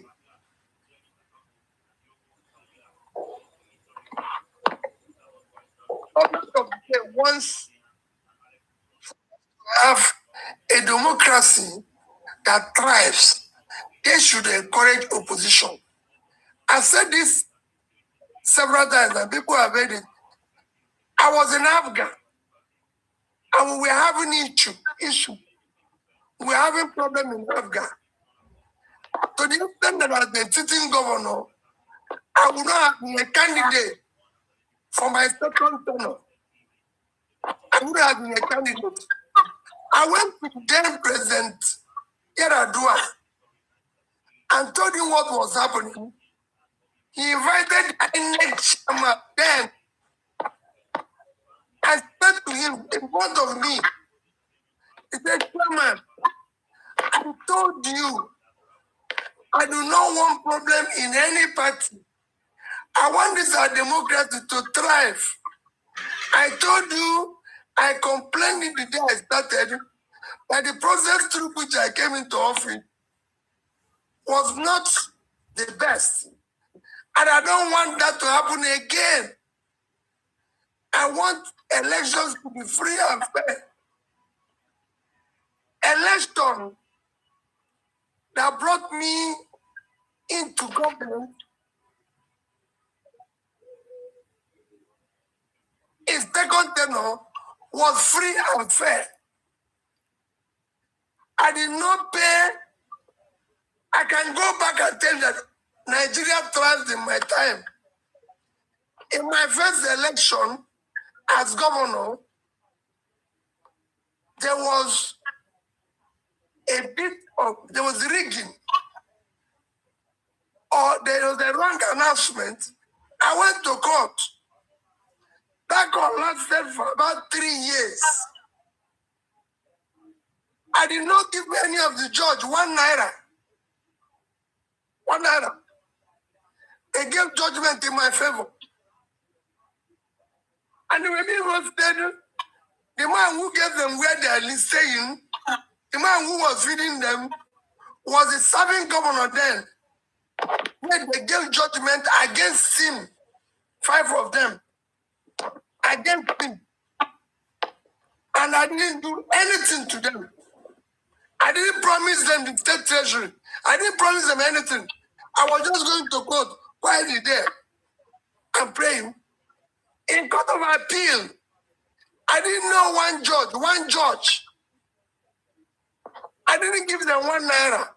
In fact, the judge that wrote the judgment or the lead judgment in my court of appeal judgment, I met her 2 years after being governor. She met me at the airport. We're coming back from London. He came and tapped me at the back. And I said, "Good day, madam." He called her name. He said, "I'm happy that you're doing well." I would have felt bad because I always ask of you from my people in there, and I'm happy you're doing well. I remained a friend without giving her 1 naira. 1 naira. She remained a friend to today. There was a time, to tell you this, there was a time after I've even finished being governor, she wrote something. Peter Obi surprised with his wife. He called me. He said, "What is this I'm hearing? Make sure it doesn't happen." No. I said, "Man, that crazy people. Me self." I said, "What I got?" So we can go on and on. During my impeachment, I did not give the judge 1 naira. Court of appeal judgment, I did not give them 1 naira. During my interpretation case, from lower court to appeal to Supreme Court, I did not give anybody 1 naira. In my second tenure, I did not bribe INEC. I've never met INEC chairman, apart from the time I went to complain. Apart from the time I went to complain that we have problem in our party, the president invited the INEC chairman. Go ask Iwu. I never visited his office one day. Go ask Jega. I never visited his office one day. Ask Mahmoud, who left now. All throughout this, I never met Mahmoud one day. I don't meet referees. I come to the match. If we lose, we go. If we win, we must build a good Nigeria. So all these things, when people say it, I don't. So it will change. And you said, let me remember I first said, how are we sure that what will a party meet for me to be involved? I'm involved in the party. I will not tell them what they will meet for me to go in. But when I go in, I'll tell them what we are looking for. My dear, I pray to God, do not allow me to be part of those who will fail Nigeria. No, please. I don't want to be part of it. Because people have suffered enough here. Among all these people who are contesting election, not contesting election, and one man who move around every single day. Today I've been to Imo. I've been to part of Abia. I've been to Anambra. At least there's no day I don't go to about 4 or 5 functions. Today I was in 6 functions. And I meet people. I talk to people. I listen to people. Nigerians are suffering. So I want to be part of those who, that's why I said, when we go into ADC,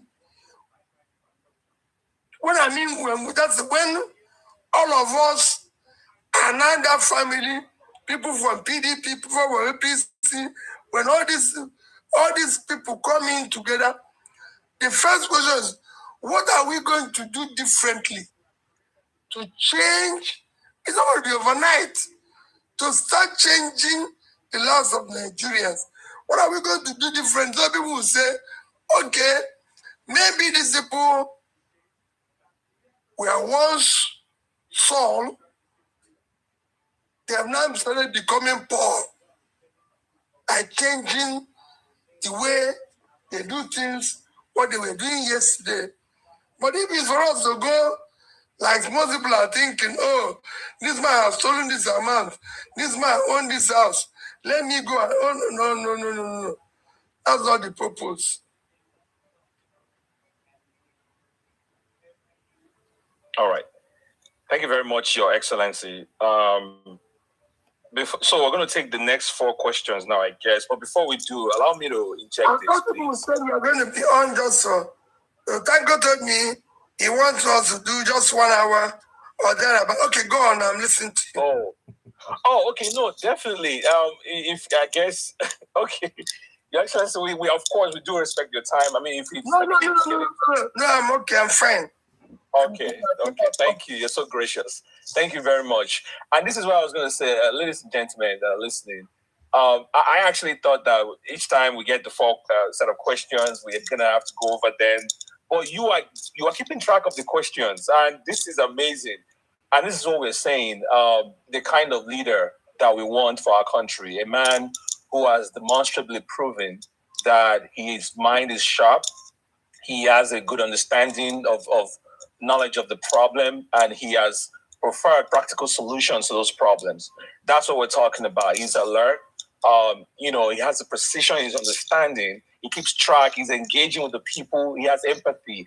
I mean, that's exactly the kind of leadership that we need in our country at this time. Thank you so much, Your Excellency. Secondly, before I yield the mic to the questions, I appreciate you, talking about camaraderie, working together, and within the ADC. But please also kindly let them understand that it doesn't help that cause when the talking heads of ADC go on national TV to almost sound like they are undermining another candidate or another member of the party.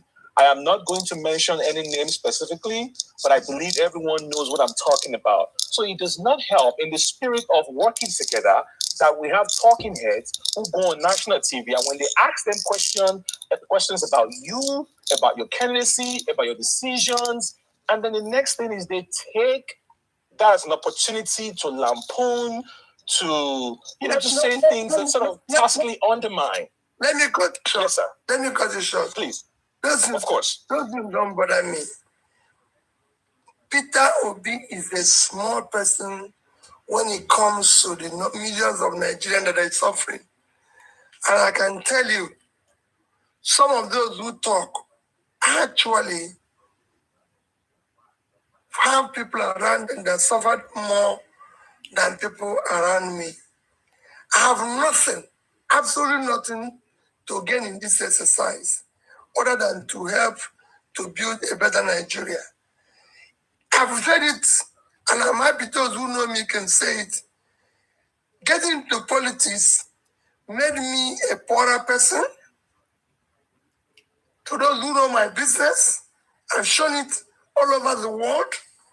And any of you who meets me, I carry myself in my bag. If you meet me anywhere, ask me, Peter, show me a proof who you were before. And that proof is there. I was chairman of a bank in my 30, 40 for my own investment. Not that somebody appointed me. All those banks that said I served, 3 of them, I was a major shareholder by my own investment. One of the agencies here invited me, and I told him, I showed him that's how I bought my house in the UK. I bought my first house in 1987. And I showed him where I live, that I bought it in 1996. And I showed him the check I used to pay for it. And how much it cost them. So, for me, I have nothing to lose. I have nobody to impress. I'm not in this business so I can be able to build a house in Abuja. Bala is a governor today. You can tell you that in front of him, he was told to give me land. in Abuja. I said, I'm not looking for land. I don't believe in people owning houses all over the place. I said it without number. The only house P2B owned that is his own is in Onitsha. If anybody sees any house anywhere belonging to P2B, should confiscate it. I live in Onitsha. That's where I am now. And if you come to that Onitsha, for those who have been there, they will see where I live. That is a big house built by my dear wife. But where I live is just a one-bedroom apartment beside the house. That's where my things are. That's where I live. And I'm comfortable in it. If I finish this thing with you now, I go and make my tea, my night tea, drink and sleep. And I wake up tomorrow, 5 a.m., do my sports, clean my place, and go away. It is people. So when I see people talking in TV, calling you name, calling you this, doing this, I've lived their life. Most of them will never leave. I want us to build a country. I want in the next 20, 30 years, somebody says, I'm a Nigerian. By then, I might not be there. But somebody says, I want my children to say, I'm a Nigerian, and I'm happy to be a Nigerian. I want people to go to Medugri, where I used to go as a bank director, chairman, to have this. I want us to go to board meeting in Jos and go to Hilltop and have a seminar where we go for a retreat. We don't go to Jos again. I want to go to Kanu and start visiting my customers. We are visiting their customers in Sharadan 1, Sharadan 2, or Pompai. I want people to go to Kaduna Trade Fair and book it for 2 years and try to get accommodation where there is important. These are things I want to see in Nigeria. When we are going to Benin, not thinking, how am I going to cross to Benin? I used to drive all over this country. People don't do it now. It is impossible. That's what should concern us. Not what people are saying in TV. Those people who are saying what have they done in their life. I have proved that these things can be done and done well. I've said it and I challenge anybody. Show me, even in church, where a thief has seen what he will steal and not take it. Why didn't any other person leave $1? I left $150 million. I didn't say $1 million, $150 million. If that money is there with interest, it was yielding, by now it would have yielded certain amount of people won't believe. One of the banks that gave $50 million was Diamond Bank, where Lexoti used to be. I has wrote about it. Why didn't other people? And I was number 26 or 27 in rank of receiving money. So let me not be arguing with people who have not shown anything and all that. I'm not done.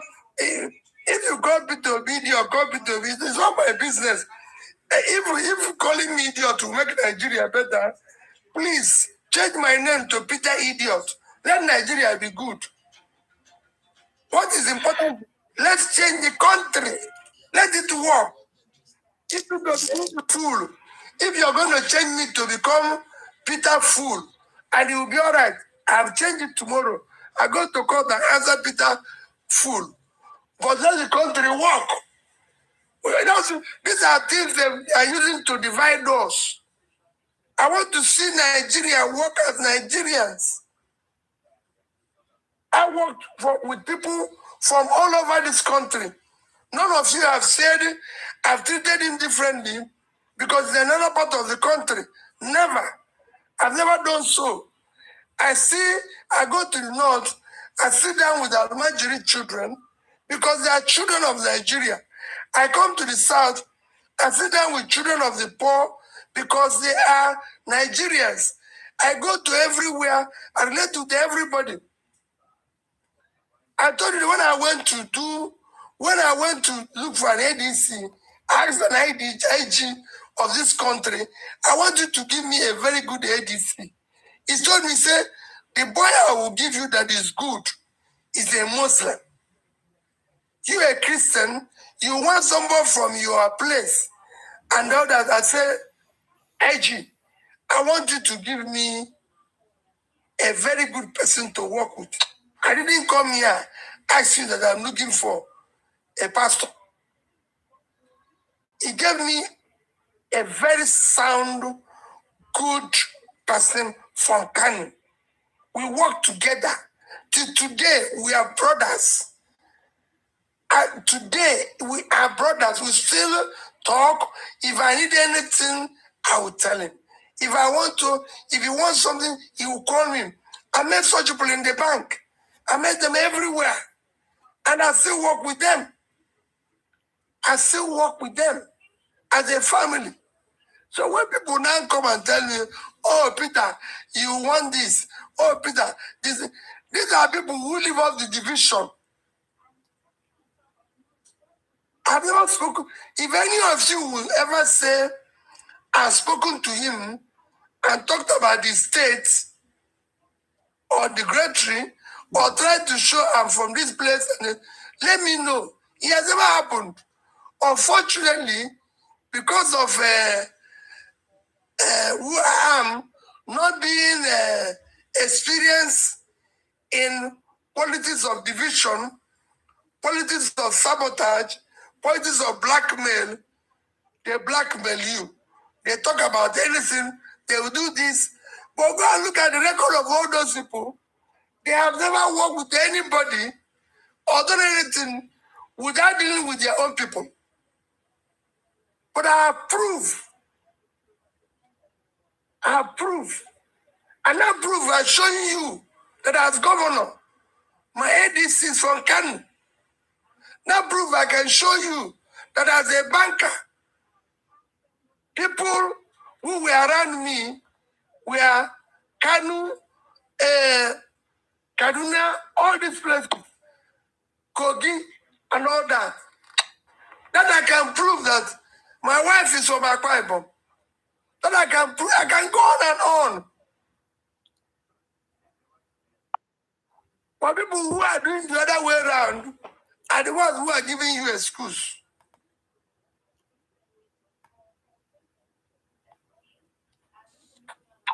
All right. Okay, go ahead, Sheikh. All right, thank you very much, sir, and appreciate the fact, and it's a breath of fresh air to hear these submissions from you. We'll just try to get some people in. I know that you're pressed for time, but permit us, because it's once in a while that we are blessed with this opportunity, and a lot of people here, their year will be made if they have this opportunity.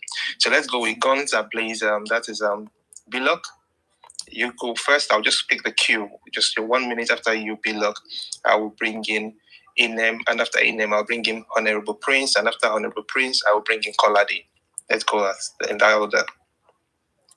Thank you very much, host Tudo, revolutionary. I don't know the rest of the word. And thank you, His Excellency, Mr. Peter Obi, and everyone in the speaker session and the listeners. You know, we already, most of us, majority of us have faith in your capacity to do what only you know how to do. And we know you have a team around you, right? So a lot of the things that you're sharing with us, we already know, we believe in your capacity. My question to you is, you know, I haven't heard any question about insecurity, for instance, because it has worsened over time since the last election. I would like to hear your thoughts on that. And also, what will be your posturing coming into let's say you become a candidate for presidency, because you haven't actually decided if you're one or not. You're coming in as a candidate in 2027.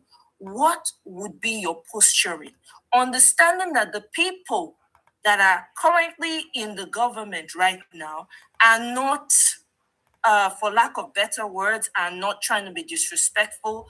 They're not easy to deal with. So this is my question to you, because we already know what your capacity is and what you you are capable of doing. We believe in that. Thank you very much, and I appreciate the opportunity. All right. Your Excellency, so what we want to do is to take the four questions back. Please, I'll be happy if you keep the questions for me because at times, back of the question. Okay, I understand. So we'll just keep track of them. So that was the first one. We'll take 3 more, and then so that way you can tackle all of them at once. So Inem, please go ahead after you, Kolade. I think he had mentioned. Was it Chris you mentioned? Sheikh, please help me. I think you mentioned one more person. But anyway, Inem, go ahead. All right, thank you. Thank you so much. Thank you, the Obedience Updates. Thank you, Tudo, and thank you, the Revolutionary EU. Thank you, His Excellency, Mr. Peter Obi. I'm grateful for this opportunity to ask this question. I go straight to my question. I want to ask, as we approach 2026, what is your advice on the proposed tax bill affecting Nigerians most vulnerable? Could this be another measure that makes life harder for everyday Nigerians? In a truly accountable government, how should taxes function to strengthen the economy?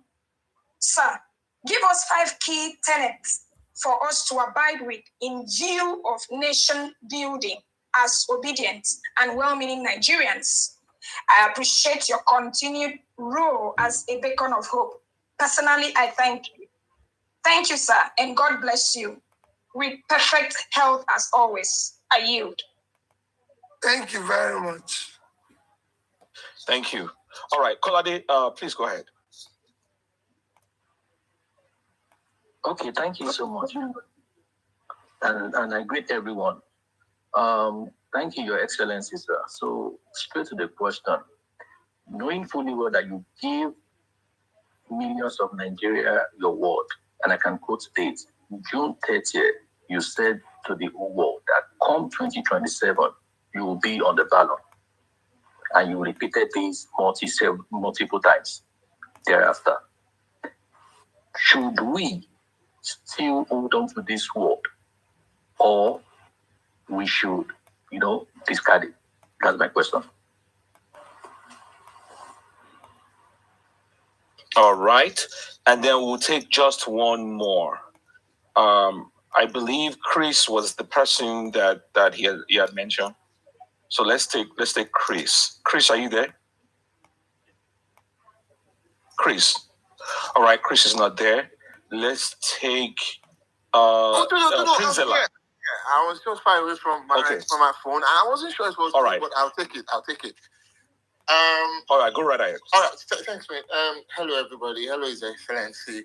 Good to have you here again. So, I'll try and be fast. In 2023, right? I, like millions of other Nigerians, I'm sure, we decided to give the presidency a shot through your candidacy, and that was because your resume was, out of this world, right?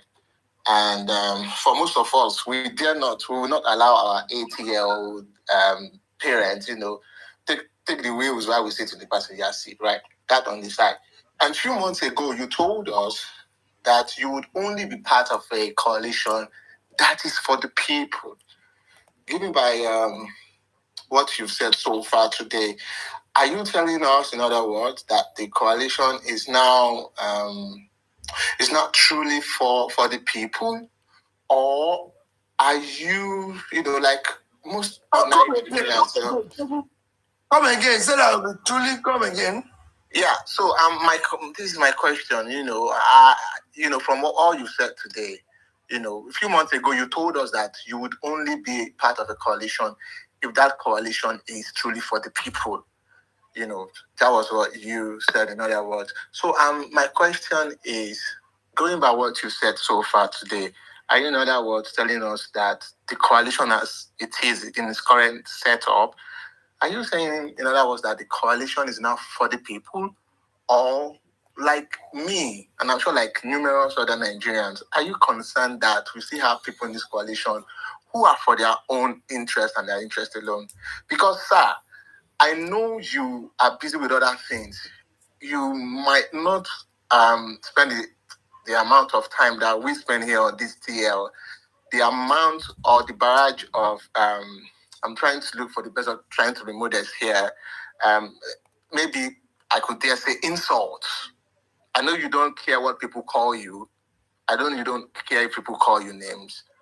And people who know me here know I don't mince words. Someone like Amici was on his space throwing shots at you, sir. And we were here on this space, on this street, cleaning up, mopping up.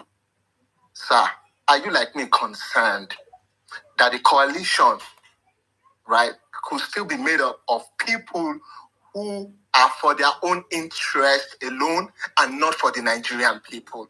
In other words, are we walking into a trap? Sir, that is my question. Thank you. All right. Thank you very much. I think that last, so let's just rehash all the questions, Your Excellency. I think that last question ties to the first one.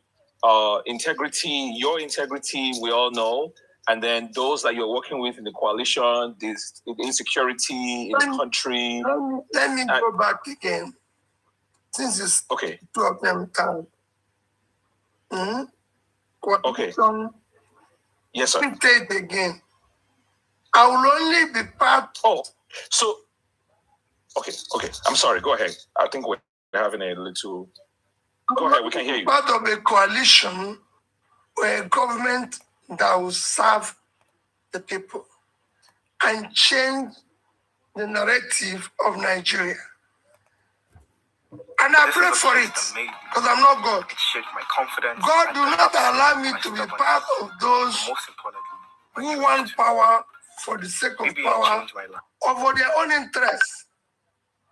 When I started in Anambra State, Victor May is a witness to this. And I said to people, if I'm here for myself, or I do anything wrong, or I take Anambra State money I'm not entitled to, that God should punish me. People say, oh, what is this talking? Leave it. When he goes now, you see everything I've stolen. When I say to people, any day you see me take Anambra State land, they say, oh, guy, you're just 3 months. That's what people say in 3 months. When you go now, everybody will see all the land allocated to you. I started and completed 3 estates. One was in vogue when I came.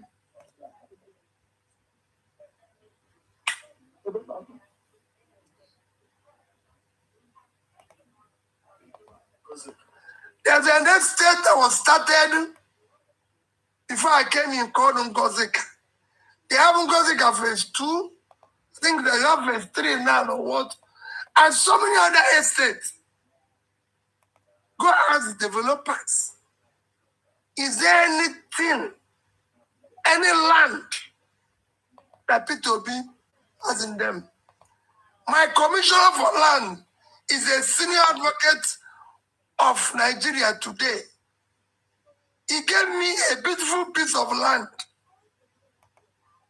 which was 2,400 square meters within the first 1 year. Let me call 1 year because I think it's within 6 months of being governor. My head of service, Ngozi Melifong, I'm calling name, brought a civil servant who was retired as a director and said he wants me to greet her and say thank you to her. Now this is the best civil servant ever produced by this state. And she's retiring today. It was a coincidence. The commissioner had just come to me in the morning, showed me this land. By afternoon, head of service brought this woman to tell me this story. When the woman walked in, I greeted her. I said, Madam, you're retiring. Thank you for your great work. Thank you for the appreciation. Where are you going to go now? He said she's going to go to her village. I said, you don't have a house in Oka. You don't have land in Oka. He said, where is she going to get this up? I called the commissioner, he came. I said, Commissioner, see the woman that is entitled to land. Please, can you take down my land and give this woman? So we can build a country. This woman has worked for 35 years. He doesn't have land. And you're giving somebody who is less than 1 year. I can call names of everybody involved. The commissioner is there. He might even be listening to me. That's how that land was divided into two. One given to her, one given to another civil servant. So it's not something you go back to. My brother and sisters, I want us to build a country. Leave the abuse. If you see anybody who abused Peter, it will show you hatred. Show them love. Let's have unity in this country. If they call you bad name, call them good name. It is not going to kill you. I meet people who insult me every day. Just tell them you're sorry. Don't abuse them back. Yes, you don't get anything from abusing them back. That's the life they know. Show them that you know another type of life. Don't abuse them back. Don't do anything to them. That's all I can tell you. There's a man, there's somebody who works for Lagos State government, for Fasholah's government. She might be listening to what I'm saying now, or can use it as an example. She works with a law firm. We are coming back on British Airways years back. I'm a serving governor. The entire toilet was messed up. She opened that toilet to use it. It was messed up. She walked away. I went in there and she came back. The entire place was cleaned. She didn't even tell me. But he told a minister and told somebody else where she works in the office. Said, I can't believe this. The people called me and said, I cleaned it because maybe I'll be the next person that will go back there to use it. When you see things that are wrong, clean it. People have come to my house, see me every day. I don't live without help. Everybody knows. I clean my house. It doesn't cost you anything. Let us stop all this fake life that is ruining the country. Where people think, if somebody says you're an idiot, he has broken your head. I've told you my life and everything, and I'm open to it. There's nothing that you cannot do. You know, it is important. Let us live a life where we care for each other. Don't look at what people call you. Don't fake yourself. Don't pretend. What I'm doing today is not pretense. I said it before. Before I became governor, go and ask them in the bank. I was going around wherever there's a problem, I will go there. I was traveling all over the world where there's crisis, joining Red Cross, joining everybody. When I was governor, I said it, I went to Jonathan and said, they have earthquake in Haiti. Go ask Nigerian ambassador to the Caribbean. Then he saw me arrive there with my son. My son had been teaching in Sri Lanka, in Cambodia, in different places. He saw me arrive in Haiti with my son, coming to help them. We lived in the camp with everybody. Nigerian police people who were there then saw me in the same camp. And I was a serving governor. And the camp was an open place where everybody was sleeping in ball. So these things are not things you fake. They are not things you change. I see some people who now change and carry their bag and do it. They can't do it consistent because it's not their life. They can't live it. I was 50 when I was governor. At the end of my governorship, People came and everything. And I've proved this over and over and over again.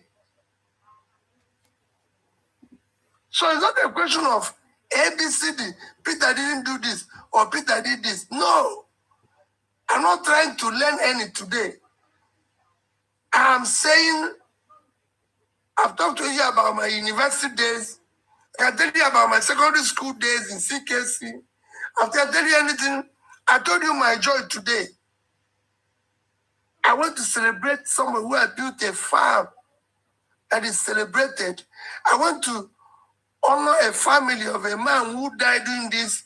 I want a traditional who is 100 years, who had top value. I want to see my principal. That was where I ended my day, apart from one other two issues. In fact, today, I want to celebrate 3 persons that were 90 years and one that was 100. And one that, all those things I did, there was no impact in terms of this. I would have gone to where people were eating choice fish, drinking choice wine, and everything, which I have the opportunity. But I didn't go there. I don't call anybody name. You see people who say Peter is non-entity. Peter is a non-starter. Peter is not qualified to be president. Peter is deceiving people. Okay. Don't call them name. That's not where we are. Just pray for them. Pray for the society. All right. Thank you so very much, Your Excellency. We appreciate you. And we're also mindful as we do this of your time. Someone talks about that issue. Let me say it again. I was going to bring that to your attention. So the last two, sir, real quick. The taxes and you pledging. Follow me. No Nigerian have talked about tax the way I've talked about it. Go and read my tweets from 2023 to today. Tax is a function of productivity. The more productive you are, the more you create opportunities. The more productive you are, the more you create opportunities in terms of corporation tax, in terms of individual tax.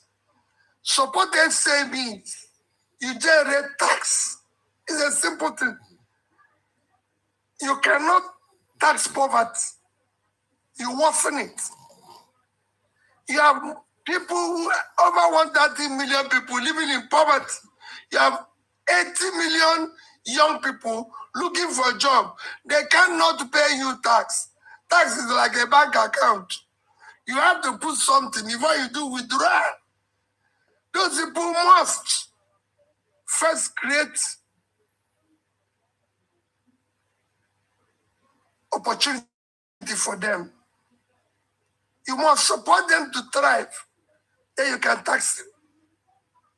Any attempt to do it the other way around, you're throwing more and more people and corporations into poverty. It's not something I can elaborate to you this night. Somebody talk about issue of being in ballot. Let me say it again.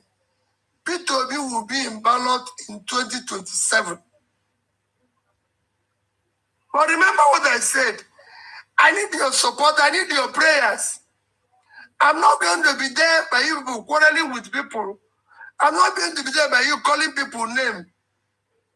If you know any day I did space, anywhere you see me doing interview and calling people name, please correct me. I'm ready to take it and correct it. I've never called anybody name. I've never given an example that is false. Ask people around me. When you write, when you call this and I say, are you sure? I have never one day called anybody. I'm not saying maybe I did by mistake. So if you see it, correct me. You never see me come here. I come on this space and say, I am the best candidate.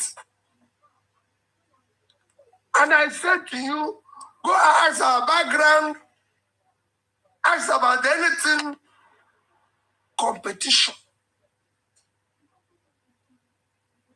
Let's evaluate who we are, what was done in our life. Private, public, everything. And everything I do, I've proven it. In all my trading days, locally and internationally, I've never defaulted from my suppliers' credit.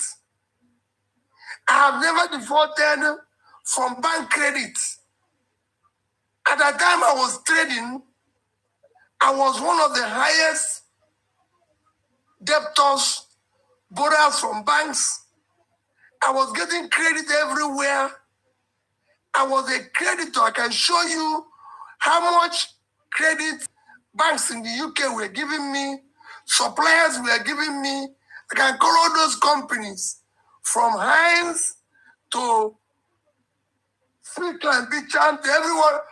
None of them have I defaulted in their credit. No individual will ever say I've taken his money. I did not pay him. Or we agreed in something and I came back the next day and changed it. Without agreement, without anything. People I spoke to yesterday and promised something. If I can't do it, I plead with them. If I take money from somebody, if I cannot, I tell the person with politeness, kindness, and plead. This thing I said I'll bring on Monday, please, I'll bring it on Tuesday. Nobody will ever say, Peter B, I'm taking his thing. I did not bring it back. Nobody have said Peter B has stolen his thing. Anybody who is telling you, maybe it's in a dream. I have not. I don't live a complicated life. Anything I tell you is the way it is. I might have made a mistake somewhere because I'm a human being. But I've been consistent as much as I can. Everybody knows who I am. I'm married, I have 2 kids. I don't have any other one. And I can face it. And I live my life. I can tell you the cost of my living on a daily basis. But I can tell you schools where I will go in the next 1 month. I can tell you where I visited. Traveled past all the bad roads, including today. Somebody said to me, we cannot pass through this road. I said, why? He said it's bad. I said, that's the way I want to pass through it. So I'll see how bad it is. All right. Your Excellency, quick follow-up. And let's just give something for the headlines tomorrow morning. You are going to be on the ballot come 2027. Is this safe to assume as a presidential candidate? My dear, I don't know why people talk this thing. Let me ask you a question. Do you know me in 2018 or 19?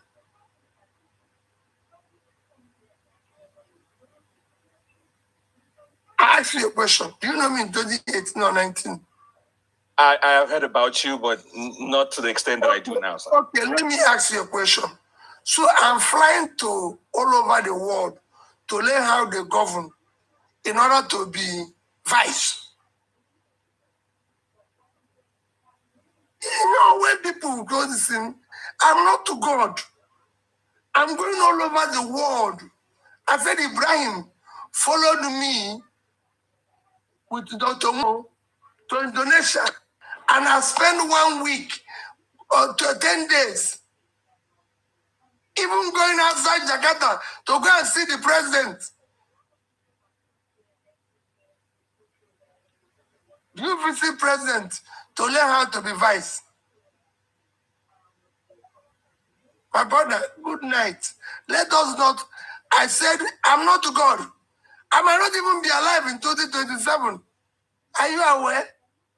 The best, one of the best candidates in Brazil died in a chopper. He died in a copter flying around. I'm alive. If I tell you the things that I counter, you will not believe it. Every single day. Do you know how many times I want to travel out of this country and I'm not allowed to travel? So please, let us go without the same Nigerian easiness. Nigerians don't want to work. They just assume P2B is contesting for the office of the president. I am not God. God knows tomorrow. And that's all I can say. God knows tomorrow. And I'm doing so in the most decent manner. And I said yesterday, I said tomorrow, I am most qualified. And I committed to it. And I tell anybody I will change this country. Because I've seen the experience. I studied it. I followed it. And you will see it in days to come. That's how I work. I have the capacity, have the competence, the compassion and commitment to do the right thing. And I've done it somewhere. Anybody can. So it's not for me to get up every morning when people say, oh, he did not build school. Oh, he did not he did not, in fact, he was useless. He did not, this thing, he didn't build school. He didn't build hospital. He didn't build this. My brother, I live in Onitsha. In the state where I governed. I don't have a house outside the state I governed. And I go out in the street. I challenge anybody, come and see me go out in the street here. I see women selling bread, saying, Oga Peter, take bread free. You're a good man. See Baba, come to my house.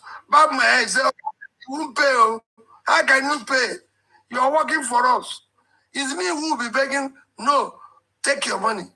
I want you to do this. People are giving you things everywhere. I went to supermarket 3 days ago.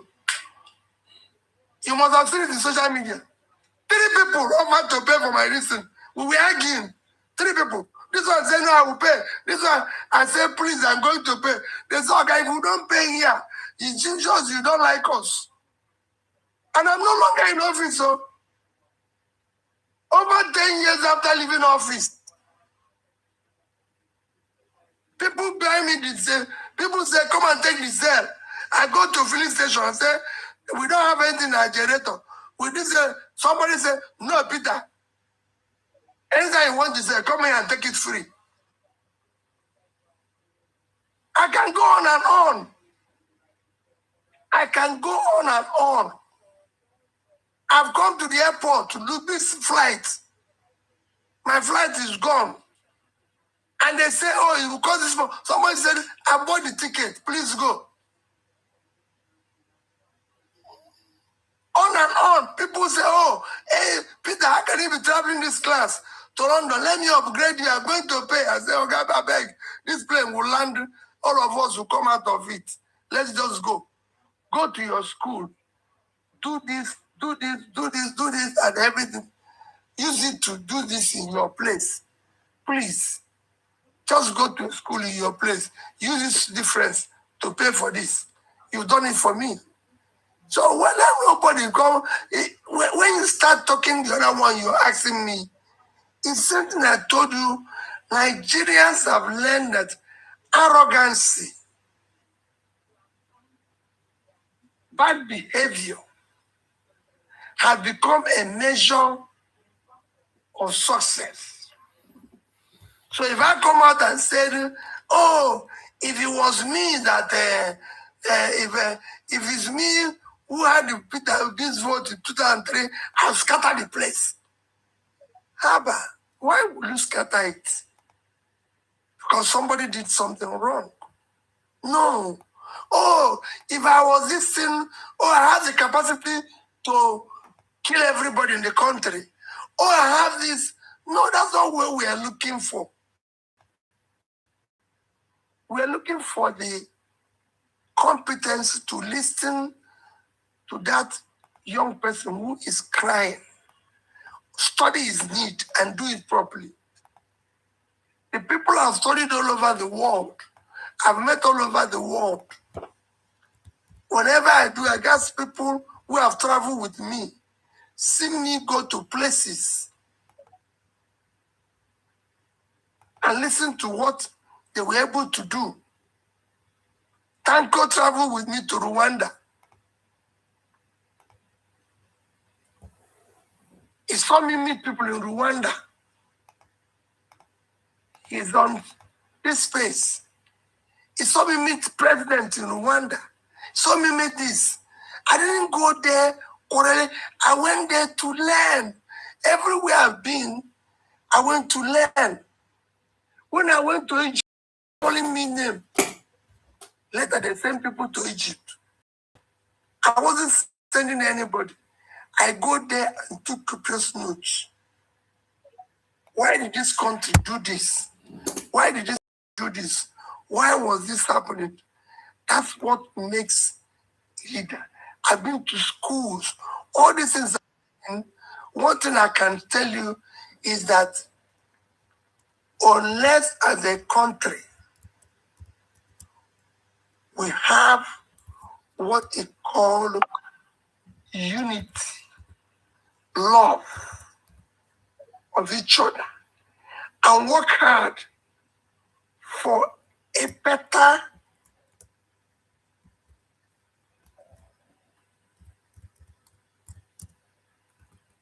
Nigeria, for everybody, we will not be consumed in our hatred, in our arrogance, in our rascality, in bad behavior. We are normalizing the wrong things. We must stop it.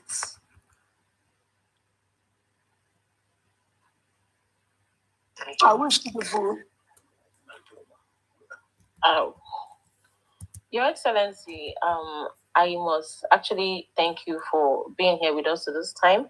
Or if it's something, this is Christmas, like I said, and so many people, this would be like their Christmas gift to just say a thing in the space where His Excellency is.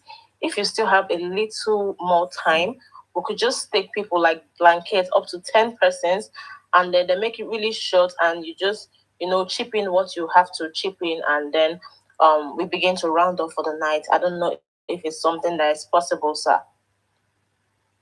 Because if where nobody can still travel, me, I still have to drive for this night for another, how long? For another 1 hour somewhere. Okay, no, go on. We'll drive. We'll go there.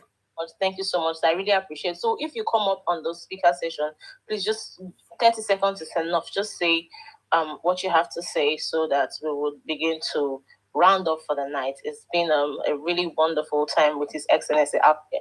So I'm just going to start with Ogaranya, and after Ogaranya, Ijoma. After Ijoma, Abula. Then we take Dr. Ken Pella. Please, let's just make it really, really short. Thank you.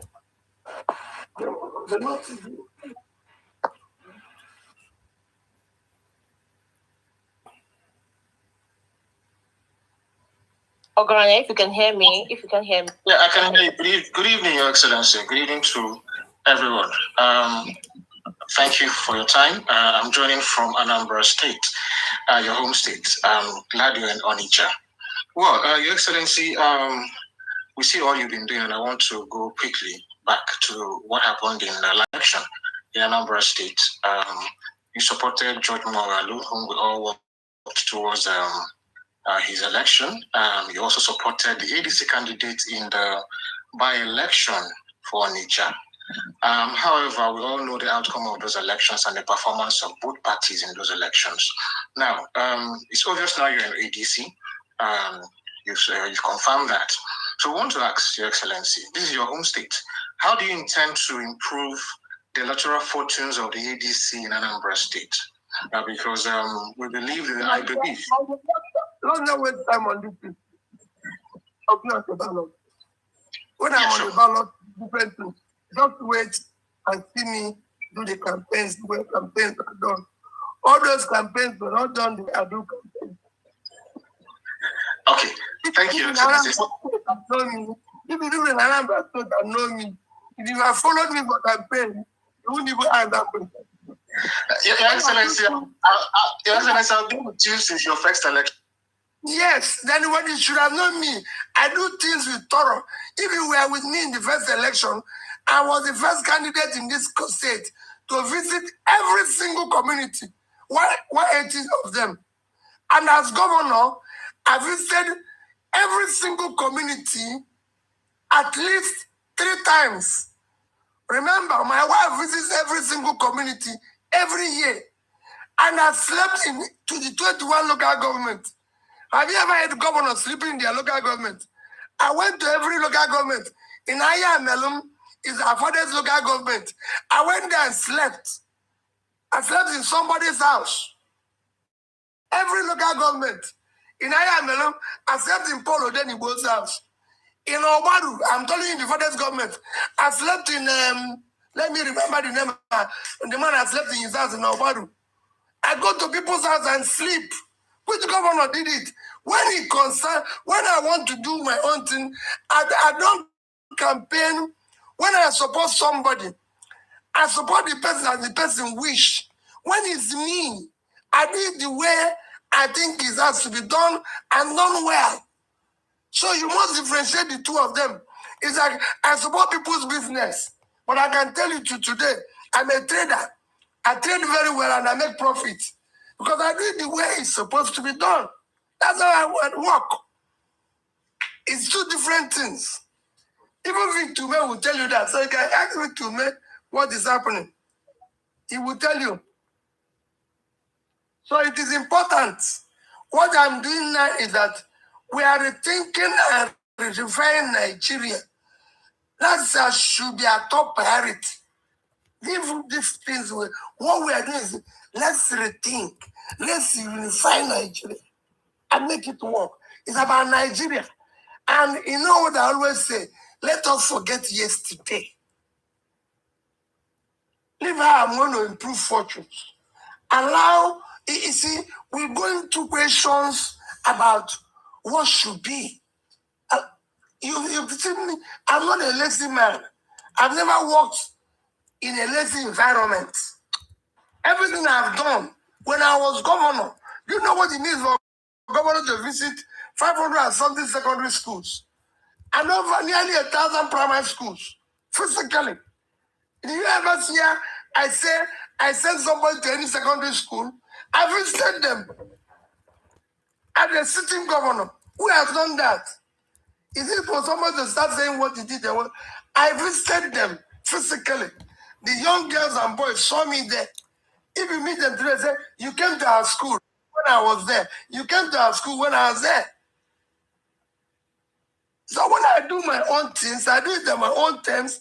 When I ran the last campaign, I was everywhere. If you go to a place like Edo, I was in Uromi. I was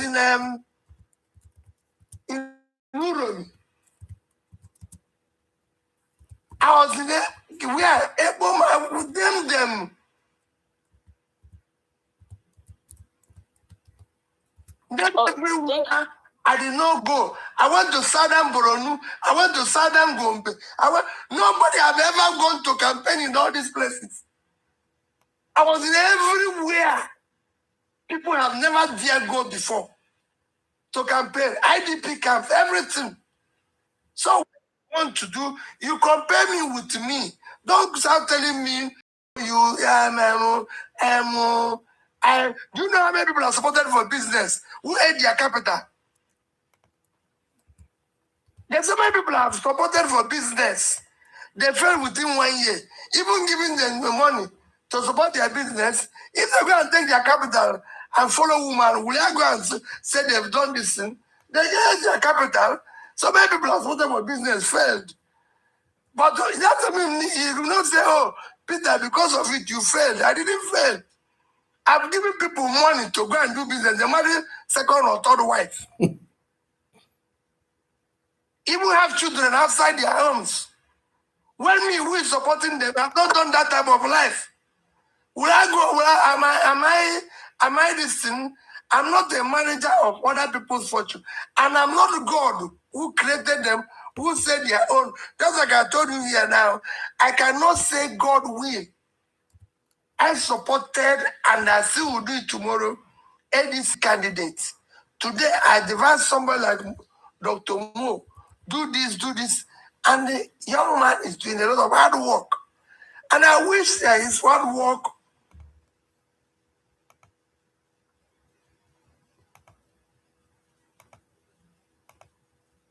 whoever I support and this is and everything.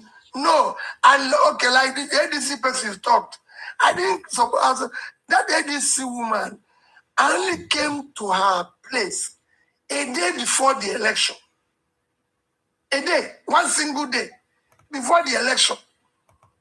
I met her on Friday, election was on, or Thursday, election was the next day. I wouldn't know who they've gone to see, what they've done, what they didn't do. And people say, oh, Peter Obi campaigned everywhere for her, and all that. And George, for example, went to 3 places. And I always say people, I support George, I believe in him, but I am not George. It's George who is running that campaign. It's George that you have to hold responsible. It is not me. I did not go to more than 5 campaigns or 5 places with George. So when people say, they say, oh, this is this. No. I support presidential candidates who did not go around the whole states of Nigeria. Presidential candidate, oh. For me, as presidential candidate, went to state where I visited. In a particular state, I went to 7 places.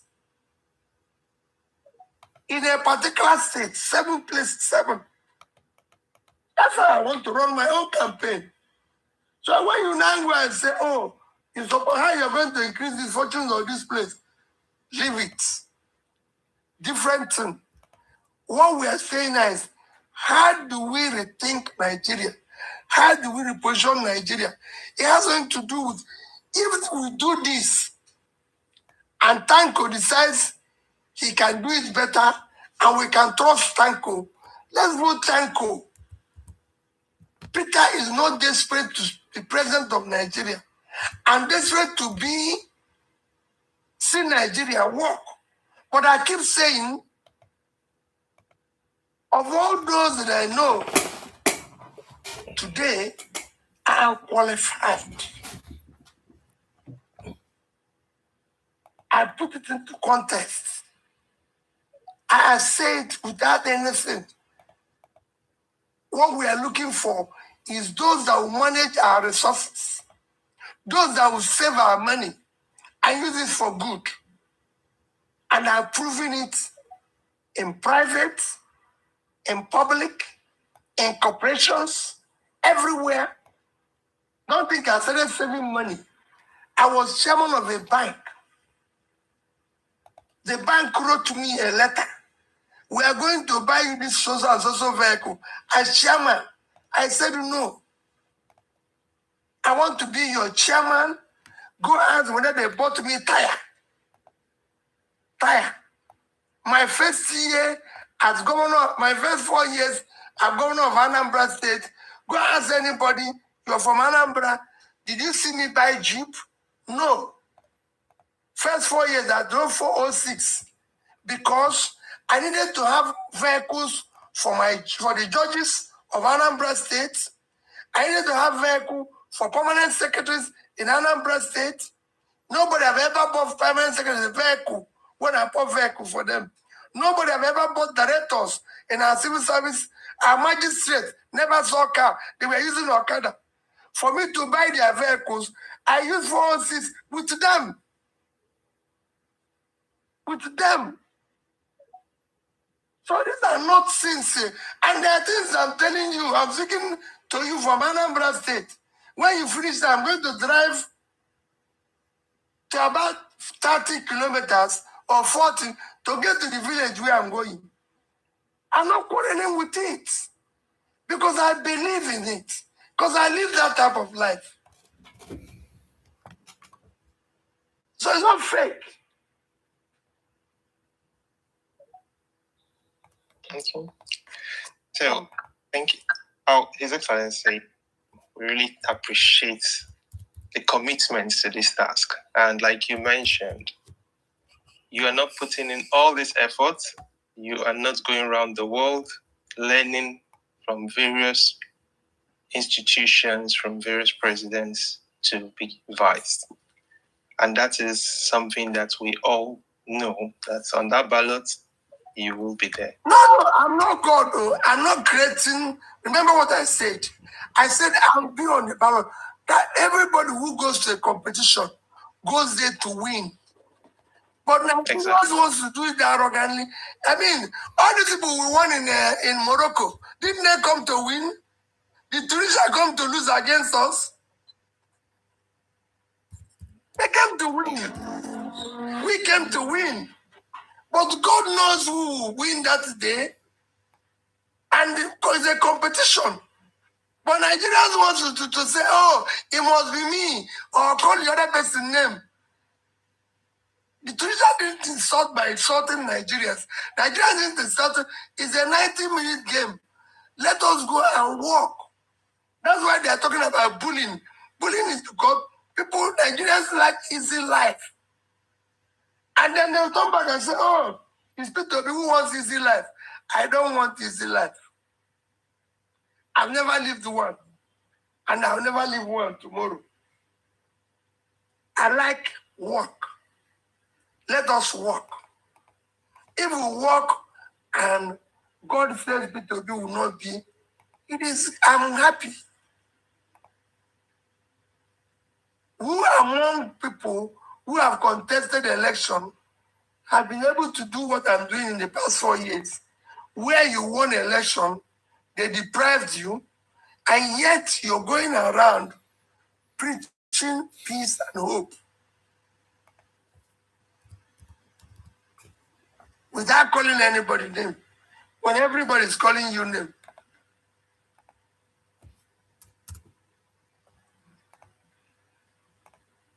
I wish all of you the best of the new year. Let's continue in the new year.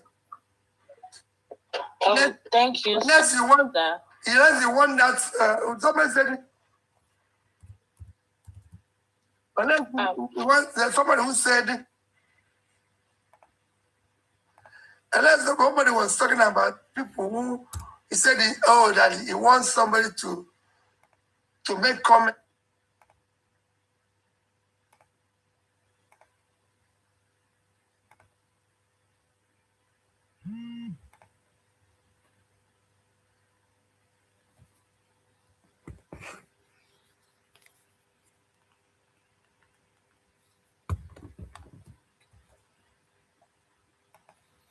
Okay, guys, so the live has come to an end. I just wanted to drop a comment or two just in case you followed all of what he has said. That's apparently the last comment that he has made on that live session. I think this is almost 3 hours since he started.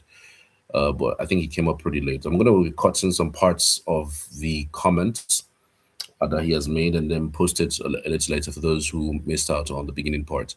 But I want to appreciate you guys. You can drop your comments for the things he has said. A few things that I have taken away from it. For those talking about whether he's joining ADC or not joining ADC, he says he's part of the ADC. It's not like he's joining or not joining. Or people, I think there's a comment the headline this morning stating that Peter Obi said to join ADC. There's nothing like that. He is with the ADC, and he's looking forward to using the party to galvanize Nigerians for the next elections, and for the fact about whether Atiku is stepping down for him or not, that doesn't exist apparently. It doesn't exist in the sense that he respects Atiku, and he and Atiku had discussed about the development of Nigeria. There hasn't been any discussion in that regard about whether Atiku is stepping down for him or not. So numerous things that he made comments about how he led Anambra State government, and education being the best while he was there. And the fact that Nigeria can really be better if we have people who manage our resources better. So that's exactly the highlight of what he's been saying, but in a totally different way. But I want to appreciate every one of you for staying tuned on this platform. Let's continue having this conversation going on. So please drop your comments if you will. I would appreciate it, and we can continue on the comment session. I'm ending this live stream right now, but I appreciate you once again for your time on this platform. Take care. Have a good night.